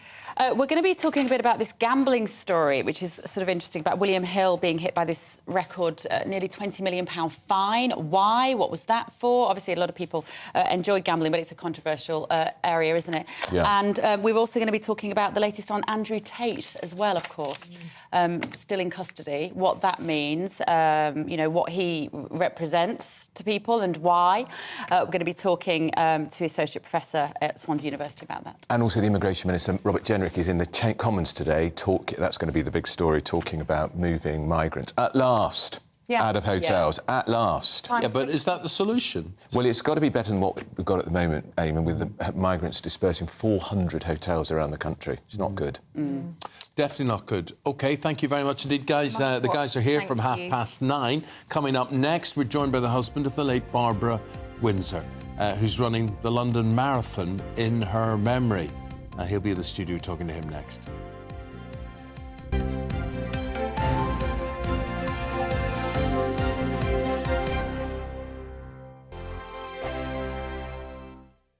I joined GB News because I was sick and tired of not hearing my views being represented, not just mine, but so many people that I knew and spoke to. I just couldn't get my voice out there. I couldn't say anything. I couldn't do anything. Whatever the narrative was, I kind of had to follow it. GB News is there to provide a voice for those who have been ignored by the establishment media. We think different things, we've got a different style. GB News is here to be optimistic and positive about the future. It's real kind of dynamic and flowing, with the audience very much at the heart of it, like a big family. Here at GB News, we talk about the things that matter to you. Hearing the voices from right across our towns and cities, especially our towns. All sides of the argument represented with a heavy dose of opinion. We're on a mission here to make a difference. And the GB News family really is here for you, and whatever time of day you can watch or listen. Britain's watching. Britain's watching. We're proud to be GB News. The People's Channel. Britain's news channel. Monday to Thursday, 9 p.m. till 11 p.m. Join me, Dan Wootton. I'll bring you the sharpest takes and hottest debates. Do you not believe in prison? I don't believe in prison. I'm completely stunned. I guarantee you there'll be no spin, no bias, no censorship. I actually was personally quite offended by it. And no reason to go to bed. So I guess they've always been quite woke. That's Dan Wootton tonight on TV, radio and online. Monday to Thursday from 9 p.m. till 11 p.m. on GB News. The People's Channel, Britain's news channel. We are GB News, the People's Channel. And right across the United Kingdom. You can find us on Sky Channel 512. Virgin Media Channel 604. Freesat Channel 216. Freeview Channel 236. And YouView Channel 236. You can also take us with you on DAB Plus Radio. With the GB News app and at the website gbnews.uk. We're absolutely everywhere. Come join us on GB News, the People's Channel, Britain's news channel.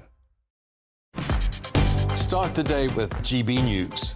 We catch up on all the big stories you didn't hear the night before. And take a look at what the world's talking about this morning. That's right, Monday to Thursdays from 6 o'clock. It's Breakfast with Eamonn and Isabel. Straight after breakfast, join us, Bev Turner and Andrew Pearce. We're going to take you through till noon.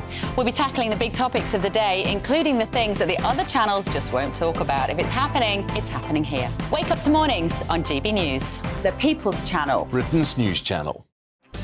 New to GB News is the Saturday 5. Join us every Saturday from 8 p.m. as we debate the week's stories, controversies and issues. With us 4, plus a special guest. It's 5 times the opinion, 5 times the debate, and 5 times the fun. The Saturday 5. Saturday nights from 8. Only on GB News, the People's Channel. Britain's news channel. You could wink at the end. I can't believe I can't Britain's wink. listening. I'm Mark White. As GB News Home and Security Editor, I cover those key issues that are so important to you. Our authorities, our communities doing all they can to combat violent crime. With the public services under unbearable strain, why are we still failing to control our borders? Defence, the first priority of any government, has been continually hollowed out. Can we trust our politicians to protect the armed forces? Join me, Mark White, on GB News.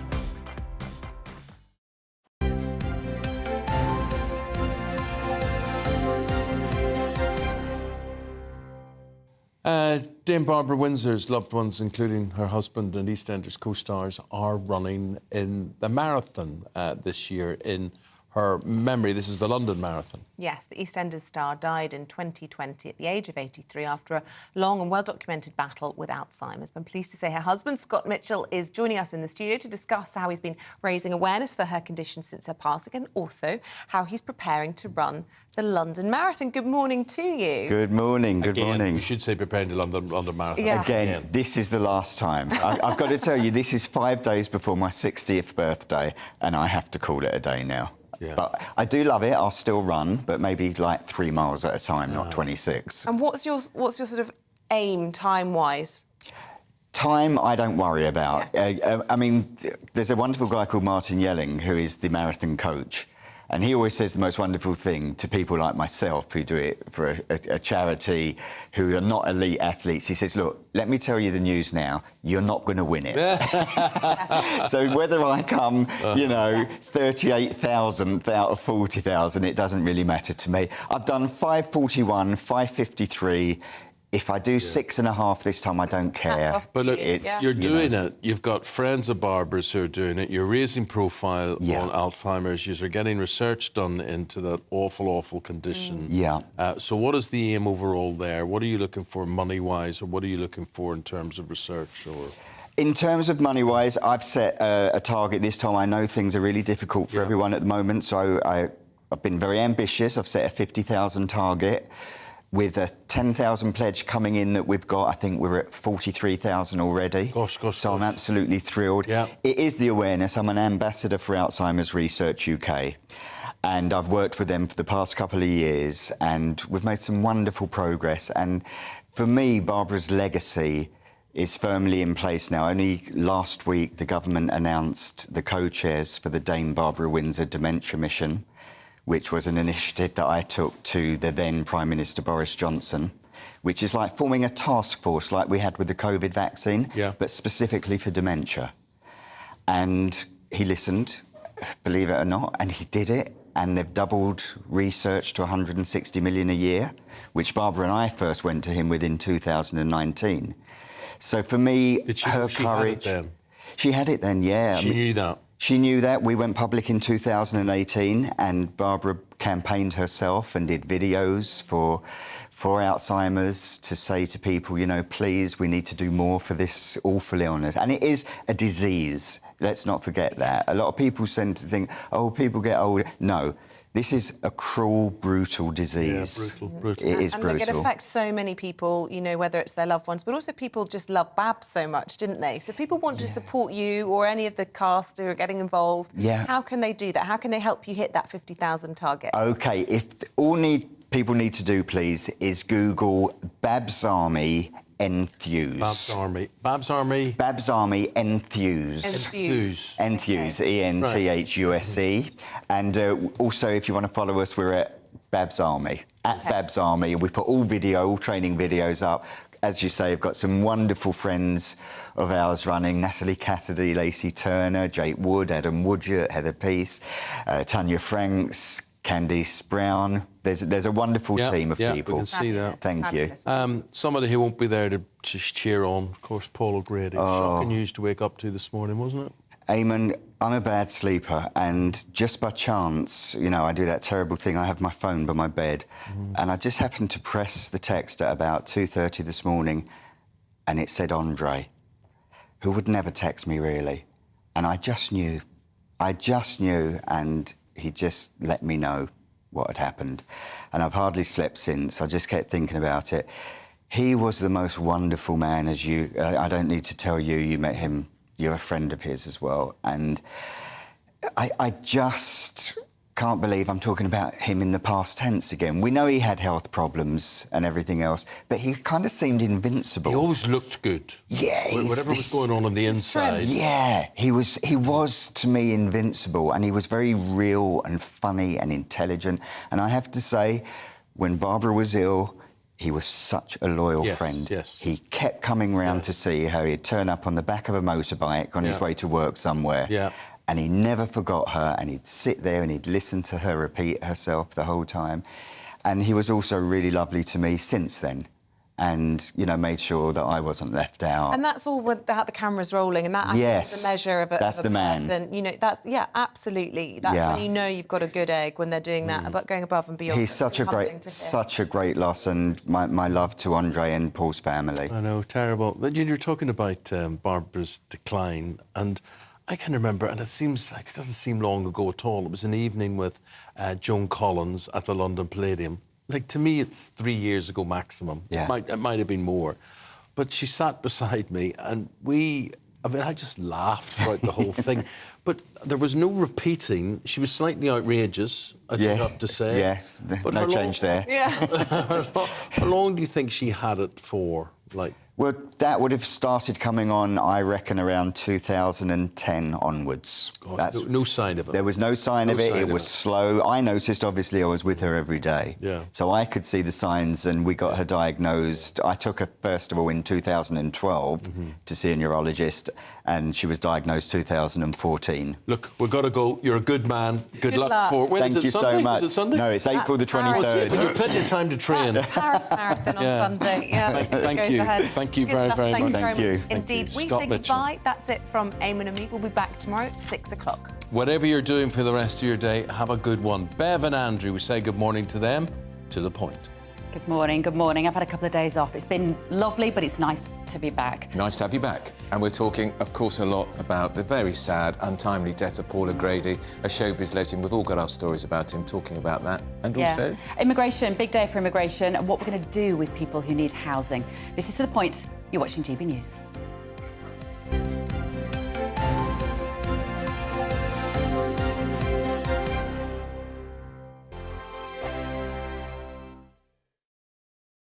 Monday to Thursday nights on GB News. At 6, it's Dubes & Co. 7 o'clock, Farage. At 8, join Jacob Rees-Mogg. And at 9, Dan Wootton Tonight, followed by Headliners. On TV, radio and online. This is GB News. It's all about family, being in people's living rooms, all the interaction and getting to know who our viewers and listeners are. When I was young, my dad used to say, Nana, stop arguing. I wanted an outlet that would enable me to give my opinion. People are going through a really hard time right now, and I know that you don't feel like you're being listened to by the establishment. I came to GB News because it's the people's channel, and I want the audience to have their say on the events of the day. We're dynamic. We do something different. Democracy shows that the wisdom of the nation is in its people. I get to travel to find out what the story is from a personal perspective. The British people aren't fools. We know